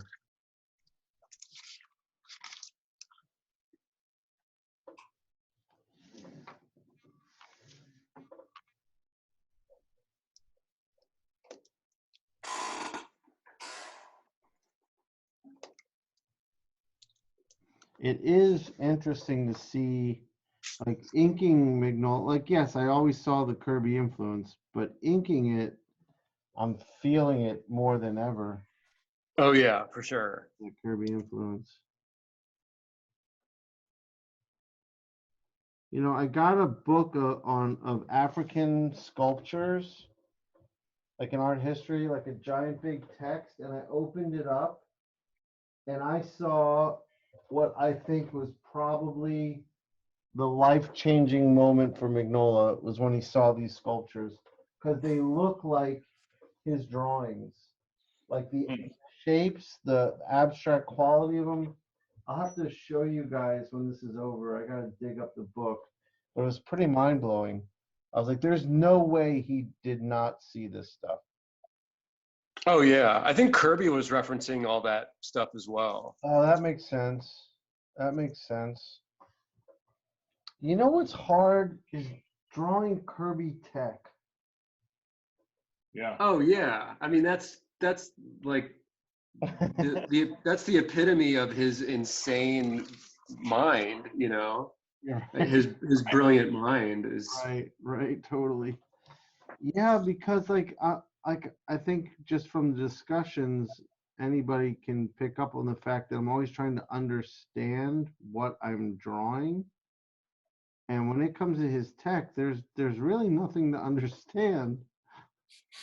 There's no logic to it. It's just shapes. Yeah. And it works. I love it. I just don't know how to do it. I don't know how to replicate it. I don't know how to understand it that will allow me to replicate it. Oh, sure, man. Yeah, that's its own thing for sure.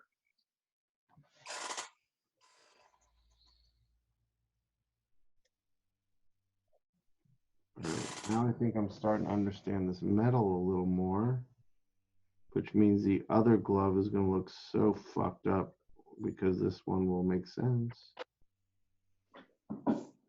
And begs the question, can I fix it?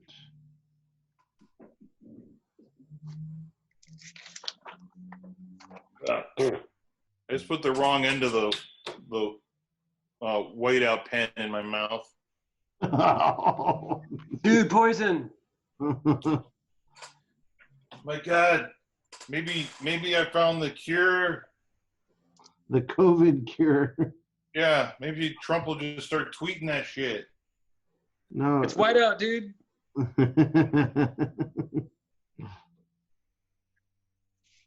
What a dummy. Man, you know I can hear you, right?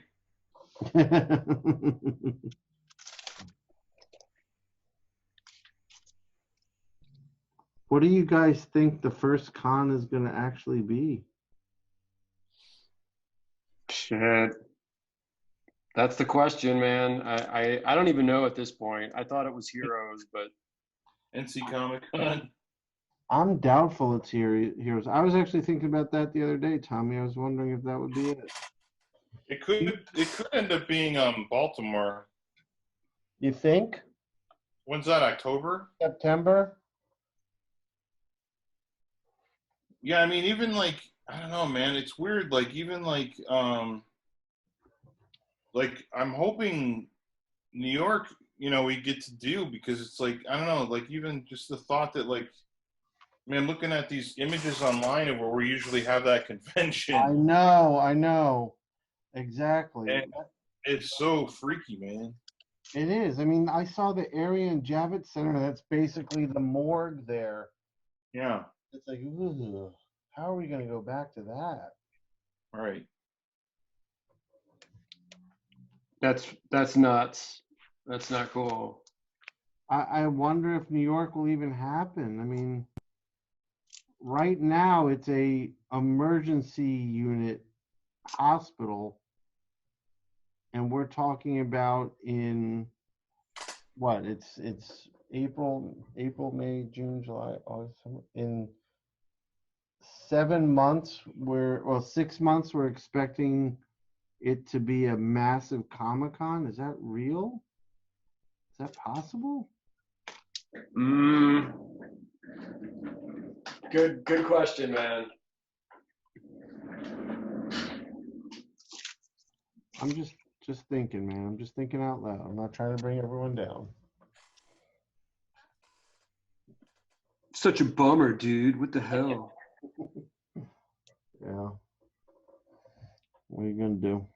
Yeah, I was talking to Ed Piskor yesterday, and he was saying no matter what happens, he's not traveling for like 18 months. Like he's like, dude, I'm not fucking around with going into different cities and countries that the virus might still be floating around. They don't know if he's carrying it. They don't know. He's like, my ass is at home for the next 18 months, and it sucks because we were all trying to plan on going to Japan at the end of this year. I know. So, but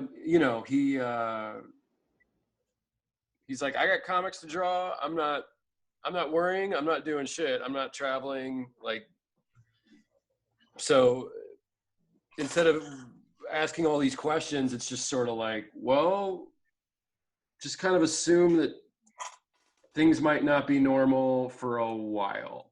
Yeah, I think that's probably a safe bet. Which is it's a fucking bummer, man. Yeah. It's just weird. It's not anything anyone wanted, but I mean. Right. But honestly, dude, As soon as I can, I'm gonna want to travel just to see like you guys and Oh yeah, have yeah. some social time. Like I'm not gonna just hole up, and for my mental health, I need that. I think doing something like, I mean, when I used to ride motorcycles, we would go, you know, like rent a cabin up in the mountains in Tennessee, and you know, and just ride for 4 days and just explore, and you know, and it was just such a like way to recharge, you know, and stuff, and Yeah, because when you're on your bike, you can't check your phone, you can't, you know, you're not doing right. shit, except just focusing on not crashing mostly. Right. Surviving, important shit. Yeah. um, yeah, I almost think it might be worth like I'll look into it when the time comes. Like if we could all chip in and get like a house like a house cabin in the Georgia mountains for like a few days and just have like a little creative retreat with the homies. That'd be amazing, dude. It would be great. It would be great. So I'll when the time comes, I'll look into it.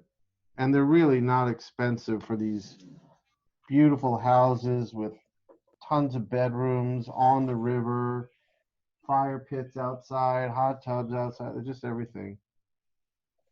Can we just have our own Comic-Con out there?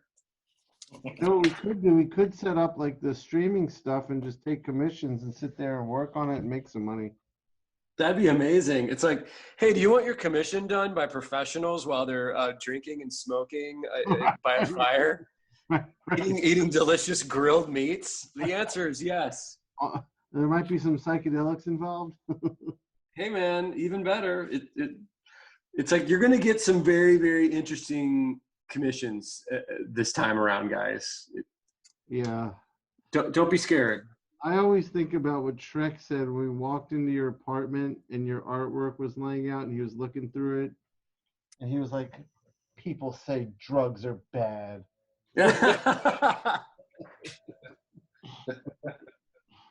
That's awesome. It was awesome. I got to check in with that dude, see how he's doing. Yeah, that would be important.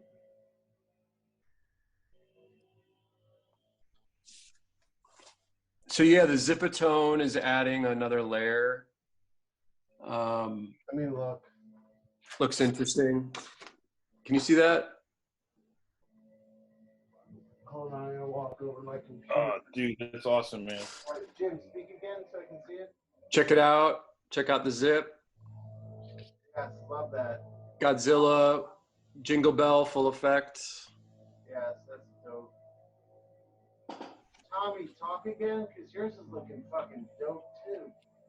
Cool. Yeah, here's mine. I've just kind of put his drawing away now. I'm messing with the head and teeth and everything still. I think I'm happy with how the eyes are. So yeah, if you look, I've completely obliterated how it used to be. That's awesome, dude. I feel like mine's like a total DNA mix. Can you guys see that? Oh yeah, okay. Yeah. Dude, yours has got like a thick Kirby look to it. I think that's what's happening, yeah. Yeah, it's more of a Kirby vibe, but I love that. That's awesome. All right, cool. We're gonna need to like trade actual photos or scans of these afterwards, because I'm looking at a thumbnail like the size of a business card of what you guys are doing. So Right. Uh, I'm hoping. I mean, like I said, we'll post all these on our social media. If there's a way I can actually, I should have them at the end of the video. Like everyone gets a little screen time. Oh, right. That's what I'll do. I'll see if Alan can do that. Who's Alan? He's my audio video editor. Like. Oh, okay, right. Handles all my shit. Shout out to Alan. Yes, Alan's the mad scientist that makes this real.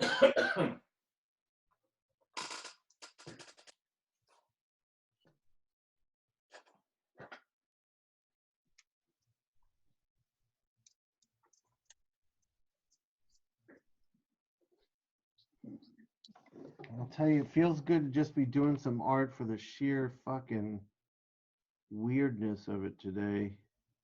Yeah, why not? Yeah, it's really nice.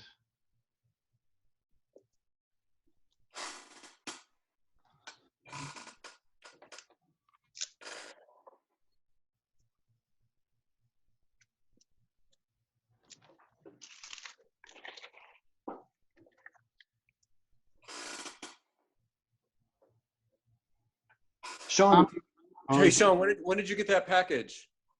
I got it yesterday, last night. I just didn't want to say anything because I wanted to like shout it out and then talk to you about it on here today. Oh, cool. No, I was.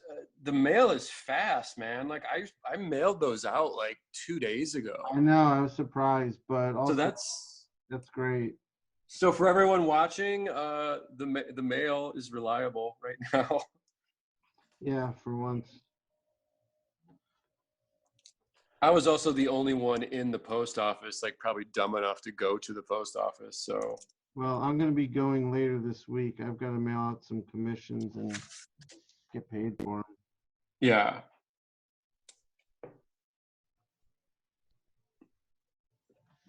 Now I'm trying to do this weird fade where the line art just drops off.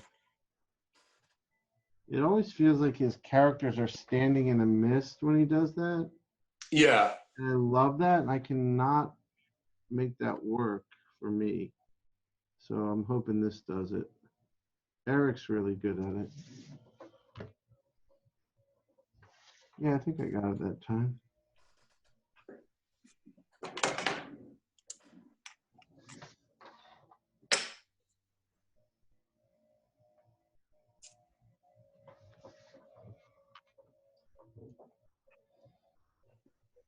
I mean, you know, you said it's Kirby-ish, but this is also Kirby's design, although it's a very different take on it.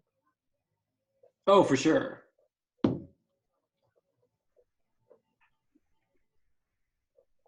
The thicker lines though just immediately made me think of like, Kirby. you know, Jack's line work. Right. Yeah, I would love to do a Kirby one of these next. I was hoping Mateo could join in. I was really like looking at stuff like, what is Mateo going to do with the movie? That would be so interesting. Oh yeah.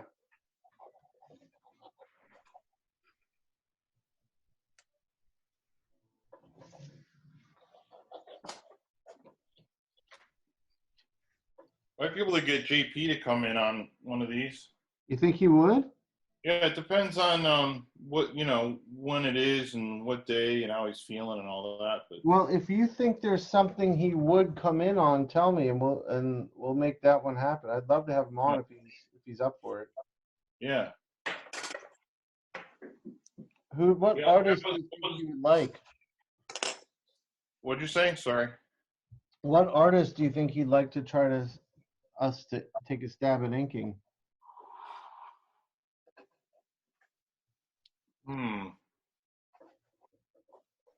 I don't know. I'll think about it.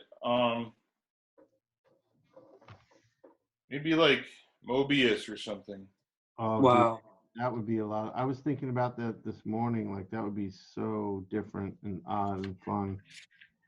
I also think one of these episodes we should each trade a drawing with someone else, like one that we drew. Yeah. Oh, right. Like I'd love. Yeah, that's like kind of that might kill friendships. You know what I mean? You take it too personally, Tommy. Can't help it. I mean, right? I used to like Mike Mignola's art until today. Yeah. You're like, this guy, I don't know about this guy.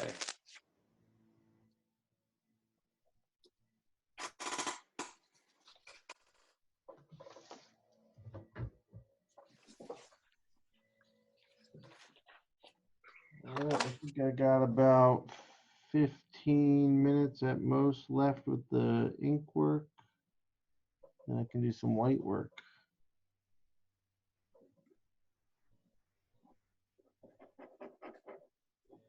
You know, so it's reminding me a little of when I was working on the shortly lived animated series of Pacific Rim. Yes, that stuff was dope. Yeah, I was really, and I hired JP to work on some of that stuff with me, and Troy Nixie, Oh, I and love Troy Nixie too. Yeah. yeah. Oh, you know what? He would like to come on here with us. Oh, I would love that.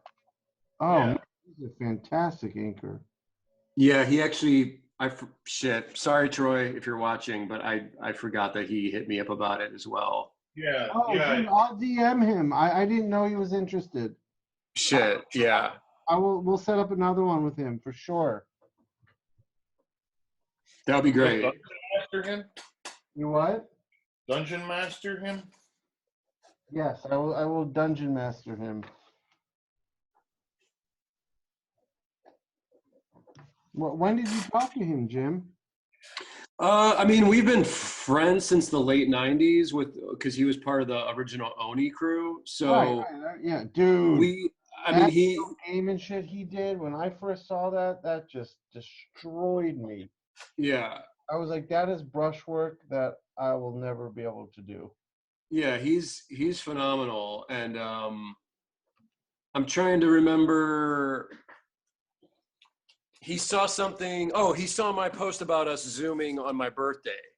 Yeah, that's what it was. And he was like, "Yo, what the fuck? You guys are Zooming? Like, I want in on the next one." And now I feel like a dick because I forgot. But All right, I will I'll send a message to everyone. I'll DM him, get his email address, and then I'll send an email out to everyone, and we'll set up a time and an artist that we can all kind of jam on. Maybe that'll be the Kirby one. Oh yeah, I bet JP would like to do a Kirby one. Okay. All right. So then we'll say, all right, cool. Awesome. This is great. I just feel like the more of these we can do, the better.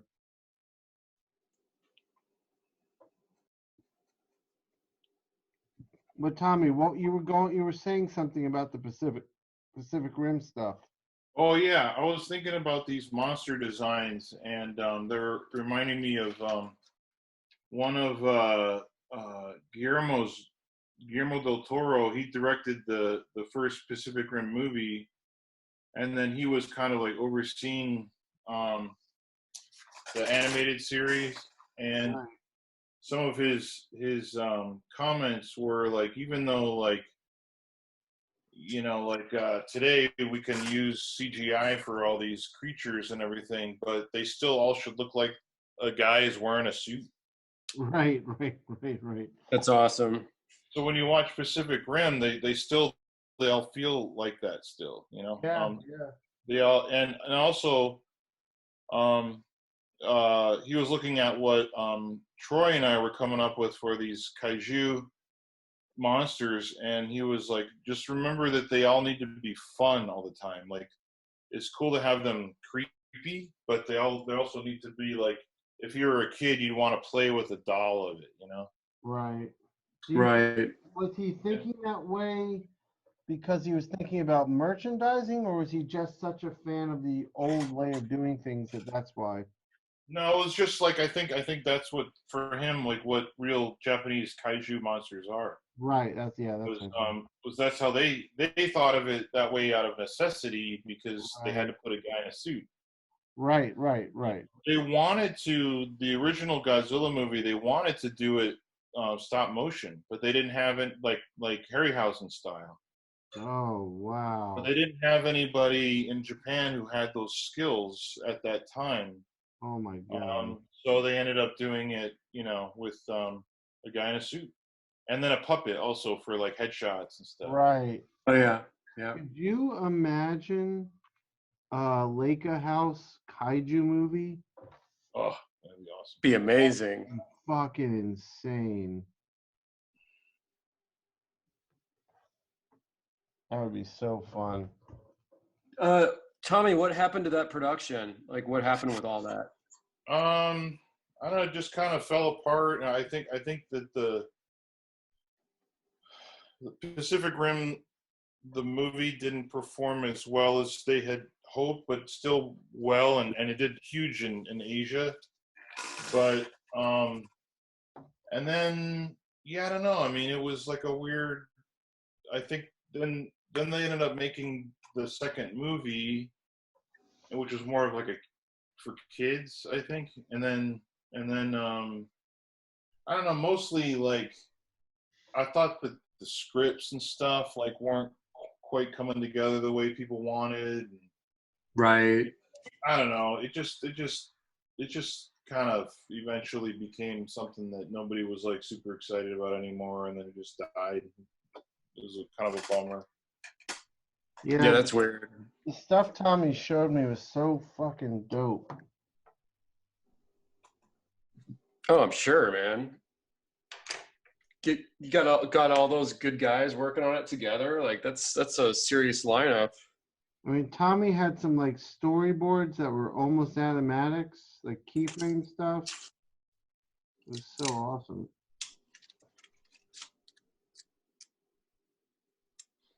Yeah, that was fun.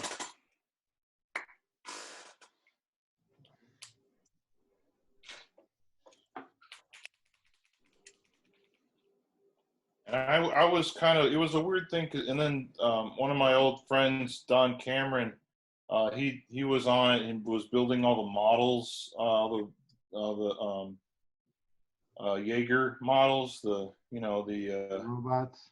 yeah. That's awesome.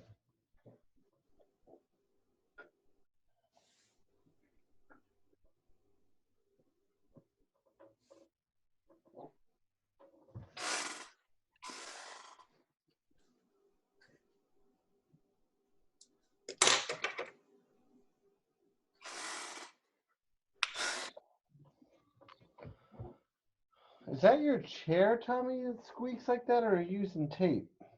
No, it's my chair. We don't approve of that chair, Tommy. Yeah,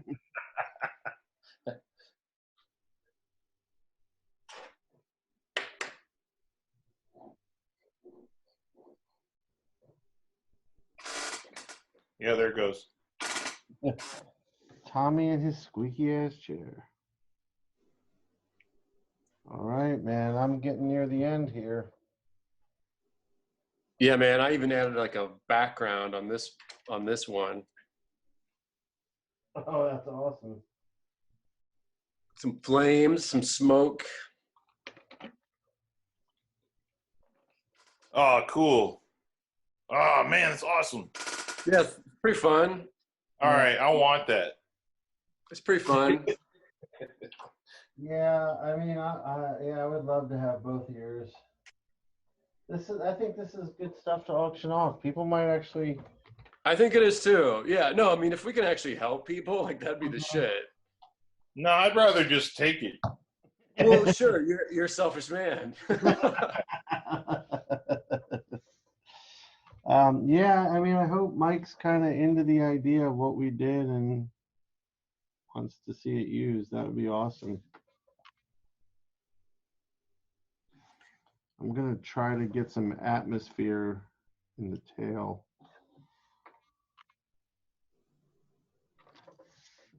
Build some depth. We'll see how that goes.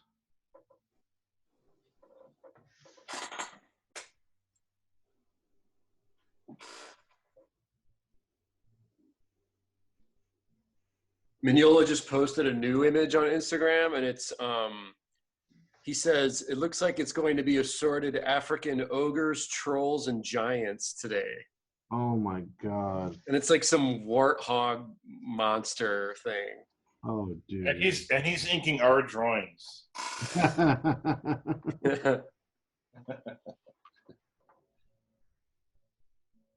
He's just too good.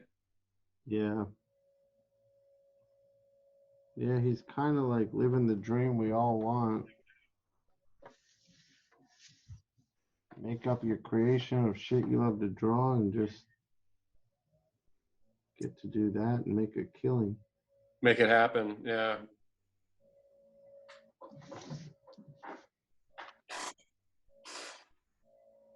So yeah, guys, you know, I can't say what it is or talk about it out loud, but you know, I kind of hinted at that I might do something the other day. Yeah, Yeah, I think that's gonna happen. that's great. Nice. That's super great It's the on, shit. for so many reasons. Yeah. That's great. Awesome. I'm jealous. When does that start? Like in a fucking week. Oh, Oh shit. shit. So we'll Yeah. see you next year sometime.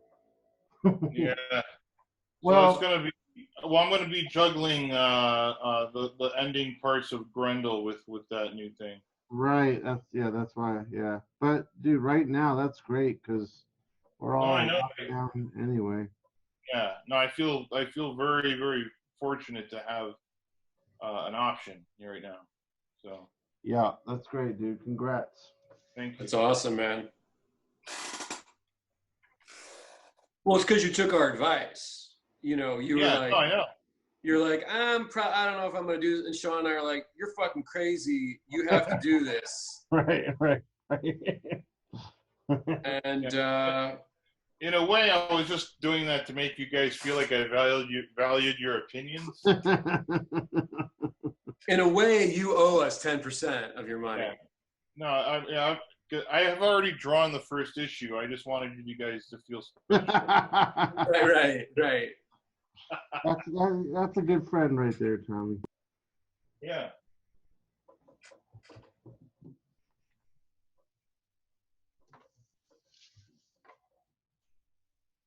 I'm adding a lot of background also, Jim. You see that I'm adding like flames and shit. Oh, nice. Yeah, that's gonna look good. That is looking good. God damn it. It's gonna look good if I can fix it. You guys are making me look so bad right now. Hey, Tommy, if you don't screw that up, it's gonna look great. Yeah, thank you. It's basically true for all things. Yes.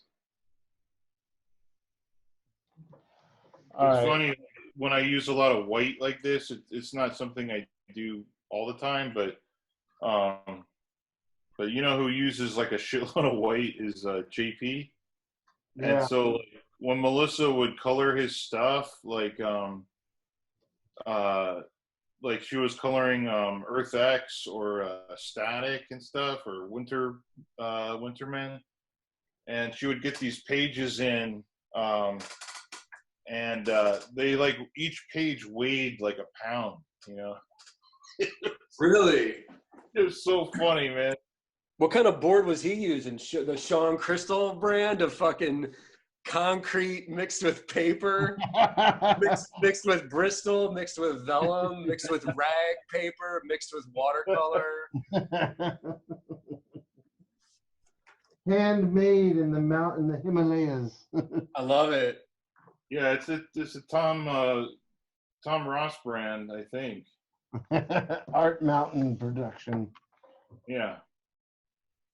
When was Melissa coloring? Like, what era was that? You're talking early 90s, mid 90s? I'd say I think the first stuff she did was like maybe like I did a Moon Knight series for Marvel in like '96. Oh, okay. I think it was like some of that kind of stuff. And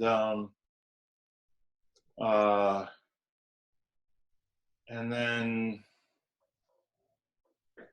yeah, so I'd say that, and then I don't know, whenever and then like other artists would start to see the stuff, you know, like you know, I mean, obviously JP and guys like Lieber Mayo and Where did she color Leon? it was when he was at Wildstorm doing stuff like way back. Okay. I don't know. It was kind of before he started doing that crazy hyper rendered stuff. Right. Like it was when he would send me and JP his stuff, like like to see what we thought and give him critiques and stuff, and his stuff is so different than it was then. Right. Back then, he got me my first job. Oh wow! At Wildstorm or what? Yeah. He was doing he was doing this Resident Evil miniseries, and then they Adam Hughes backed out of drawing that Gen 13 Superman thing. Okay. Wildstorm offered it to Lee, and so he quit. I had just met him at a convention and showed him my samples, and also a Wildstorm editor, John Lehman at the time. Yeah. And so when he quit, Jeff Marriott was the editor, was like, well, I need someone that can like pick up where Lee left off without too much of a shift. And so Lee, who I just met, mentioned my name, and then that editor Jeff went into John Lehman's office, was like, I need to find someone, and that editor mentioned me as well, and he was like, you're the second person to say that, so he called me. And I got the job. That's Nice. awesome. Yeah. Pretty cool. Those are two of my favorite editors, Jeff and John. Jeff was great, man. I really enjoyed working for him. He was a great editor, and for a first editor, I was really lucky. Not so much John, though. I never worked with John. Which John? Lehman. John Lehman. It wasn't. Oh his shit! book. Yeah. It wasn't John's book. It was just he just suggested me. So. Yeah. No, but I could see though John like compared to Jeff, John was like a really terrible editor. Was he? No. I'm just giving him shit in case he happens to watch this. I remember I was drawing a book that John was editing, that Melissa was coloring, and it was called Disavowed. Yeah. And it was a really weird, paranormal shit and everything, but it was pretty fun to draw, and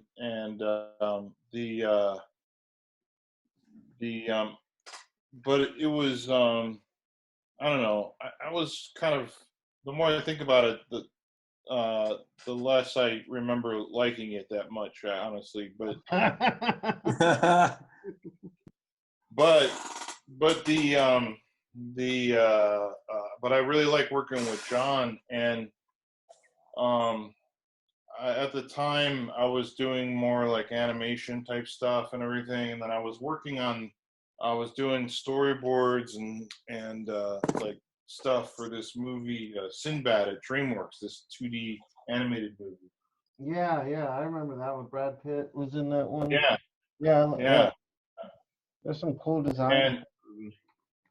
Yeah, it was fun, and I met some really good long time friends on that project.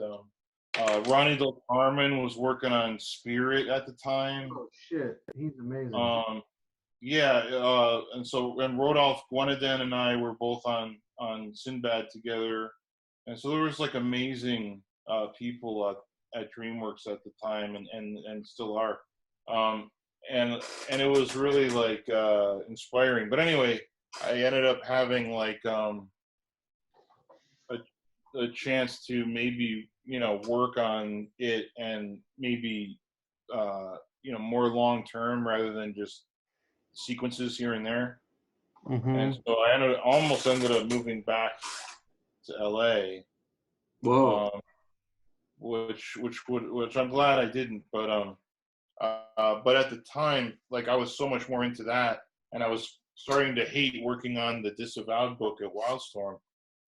So they had a guy who was willing to jump in and kind of take over for me. Yeah. His name was Sean Crystal.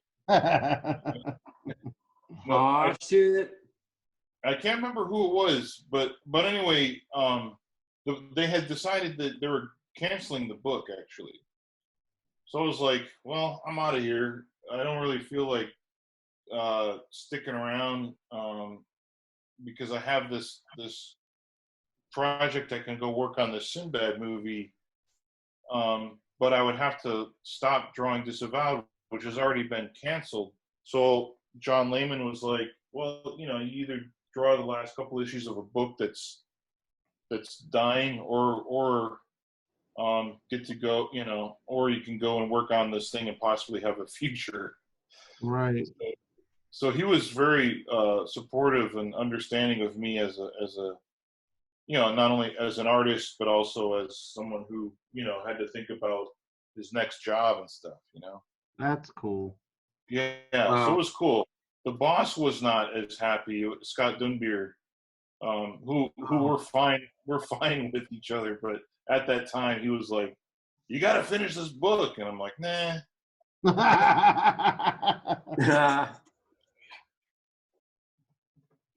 Yeah, Slacker Tommy. There's a younger, more wild Tommy Lee back in the day. Yeah. All right, now I'm figuring out how to put those little hatch marks in that Mignola makes things look like they're all made of rock with. I'm getting close. Yeah, I might have to bounce at a certain point here. Yeah, I'll be done in like 5 more minutes. Tommy. Oh, sure. Yeah, that sounds good. Okay, cool. Yeah, I think in the end I've definitely learned a lot, and Yeah, I'm looking forward to doing another one now that I feel more confident. yeah, you want to do another Mignola before we do something else? Maybe. Yeah, I would definitely be down. I mean, Mateo was interested in that, so maybe we can get Mateo on that one. Yeah, the third one I did, the Godzilla, I think it came out the best and it felt the most natural after getting used to the system of how to approach his stuff. Yeah. Are you interested in doing any more Mignolas, Jim, or are you done? Oh no, I would do it again, sure. I mean, this stuff's awesome, dude. It's yeah, it's a lot of fun. It's just a lot of fun. It's interesting. Yeah, it's challenging, but it's fun. I actually thought it was going to be easier than this, and it's like, no, this is there's some interesting decisions that need to be made when you're working on top of this guy's stuff. Yeah. Yeah, totally. Who's this again? Mike. Oh, he's new, Mike Mignola. He just got on the scene like a year ago. He's gonna be a big star though. Yeah. The kid's gonna be a star. He's got a couple books under his belt. Shit. As usual, I get ink all over myself. Tommy, were you at that 8 pasting class?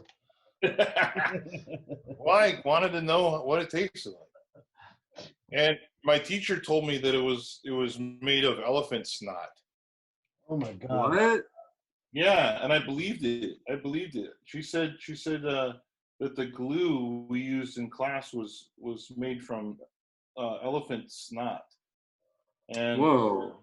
Yeah, and I had to see if it would give us powers.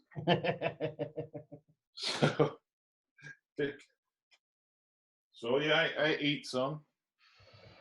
All right, fellas, I'm done. Oh shit! Let me take a look. Hold on, real quick. There's Mangog. Wait, let me put it in frame a little better. I can never figure out this camera.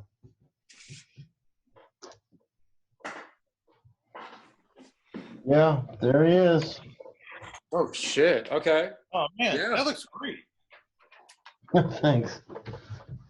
Yeah, dude, that looks awesome. Thanks, bro. I want to see like an actual good I'll send photo. a scan. If you guys can scan and send me scans, then we can like get a close look at all this madness we just did. Of course. Tommy, talk so I can see yours. Okay, I'm almost done. Okay. Um, Keep working. Keep working. We'll keep talking until you're done. Nice. it's yeah, I'm glad I kind of opened up this arm and connected some of this stuff. Yeah. But yeah, I mean, I basically like completely obliterated his whole like top part of his everything. Yeah, I think you obliterated any evidence of Mike Mignola in that one. Do you think I did? No, I see it in the I see what you're saying. I see it in the legs. You just turned Yeah. it into like this beautiful piece of art. Like it's got a background. You're finished. I just inked it. That's gorgeous. Yeah, man, you made a whole new piece. Like that's insane. Yeah, I'm not happy with it, but I don't hate it. I think I just need to, it just feels not confident, for me. Right. But like I said, I think doing another one would be pretty fun. All right, so I'll email you guys after this, and we'll figure out more of these, and let's see if we can get Mateo on another Mignola run, because I would love to do another one. He's got so many to play with. Oh yeah, man. Like I want to resolve some more stuff in here. Like I could tell that was where I was struggling with like this shadow, this cast shadow from his arm. Yeah, I need to like mess with that stuff still to where I could be happy with it. And it doesn't really match like the spike on his other arm. Right. But Mike's drawing didn't either. So I'm passing the buck to Mike. You're gonna go ahead and blame Mignola for some shoddy drawing technique. Yeah, so I think that if he had thought this through better, I would have done a better job inking. I understand. Bold move, sir. I support you though. I support you. I think it kind of like does this kind of thing, goes down. Right. You can see how precious I feel.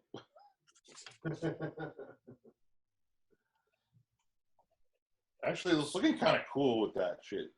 Yeah, I think it looks No, really it's awesome, dude. I mean, like I said, you're making it your own. I mean, that's one way to do it. It's That's so good. Like, yeah, man, you're making it your own. Hey, and, I think Tommy, it looks awesome.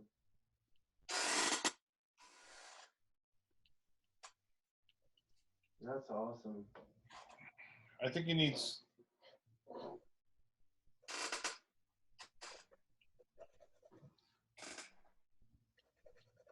I mean, it's kind of. I think like since the three of us do so much of the work is done in the ink stage that you kind of can't really figure it out until you're inking. right. Because Totally. we kind of more draw with ink. It's not really so much about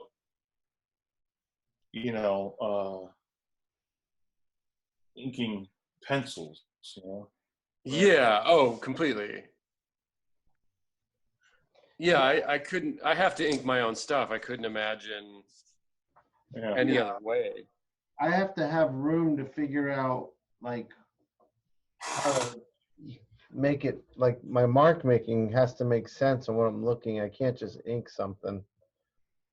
I've got to understand it so my mark making makes sense. In fact, I see one little thing I gotta do real quick. A little more white would help.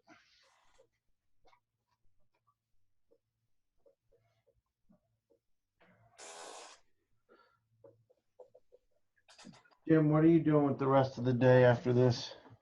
Man, I'm gonna make some lunch. I have a delicious Thai food leftovers, and then I'm gonna break out, go for a walk, get back to the studio, eat some edibles, and then work on Girl Scouts. I'm making pretty good progress with the new Girl Scouts comic book series, so That's great. That's great. It'll be Let's keep cool the more we podcast, we'll be like documenting your progress on the book. That'll be interesting. Yeah, totally.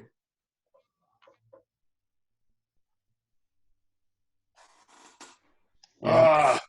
I messed it up again.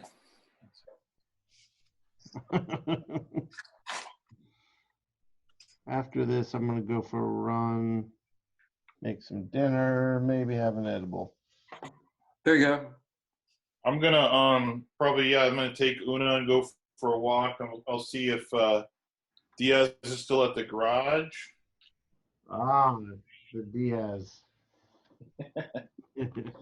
So yeah, we should tell the listeners about Diaz sometime. Let's do that next time. We'll talk about Diaz. We've hinted at it enough. We got to talk about it. Yeah, and I mean, and I think that you have a Diaz. I have a Diaz? Yeah, I think I know who your Diaz is. Who's my Diaz? Wando.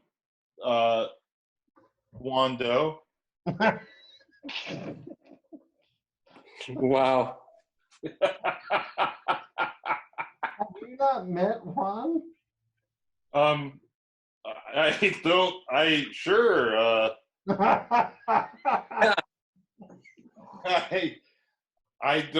don't believe that there is a real Wando. That's true. Oh, what if I get him on a podcast with us? What if I get him on the Ink Challenge? I don't think that.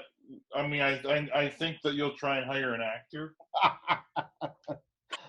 You only say that because you know the methods you use. Yes.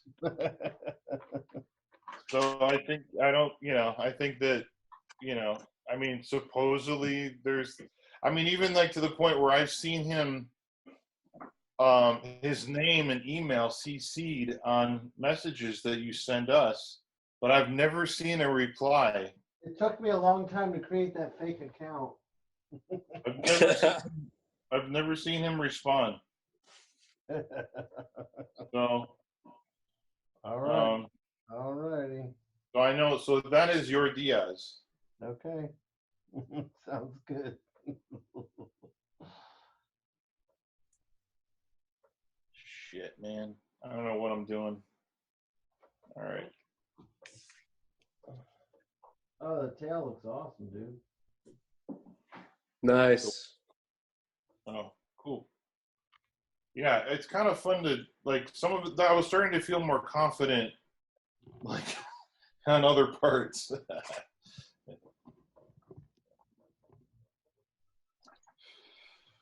Yeah, usually when I'm painting, I have a hair dryer in my left hand. Yeah, I've got a dryer in my studio, dude. It helps a lot. Yeah. Because, yeah, it's always like that going back and forth like that. That's like a demonic Gamera. That's awesome. I think. Do you ever see the Gamera movies that came out like in the 90s? No. That is, yeah. Gamera's really scary, man. It's weird because Gamera was more of a kid monster, but in this series, and it's actually there's another really good Godzilla movie. Godzilla GMK, they sometimes call it. Godzilla, King Ghidorah, Mothra. Yes. Nice. That movie is so the problem I'm running into is this shape here. I want it to look like it's connected to his arm. Yeah. And so I'm having trouble with that. But anyway, but yeah, the guy who directed GMK directed these Gamera movies, and it's cool because Gamera is a good guy, but it's like he still can't help but to smash shit because he's like 10 stories tall or whatever, Sure. So it's kind of cool. It's like there's this really great scene where he's fighting this monster and they come crashing in through this train station that's all like glass and stuff in the ceiling. Oh, that's awesome. Oh, that sounds cool. All right, I think this is working if I back this up a bit more. Anyway, I should probably just get away from it. Okay. All right, that's cool. You know, this was fun. You guys, we'll do it again. Yeah. Yeah. We'll set up more. Do me a favor and send me scans of everything, and I'll try to get it on the end of the video. And we should all just send them around to each other to look at too. For sure. Yeah. All right. Well, thanks, guys. Thank you all for watching and listening, and we'll see you next time. Awesome. Don't forget to watch Columbo. Yeah.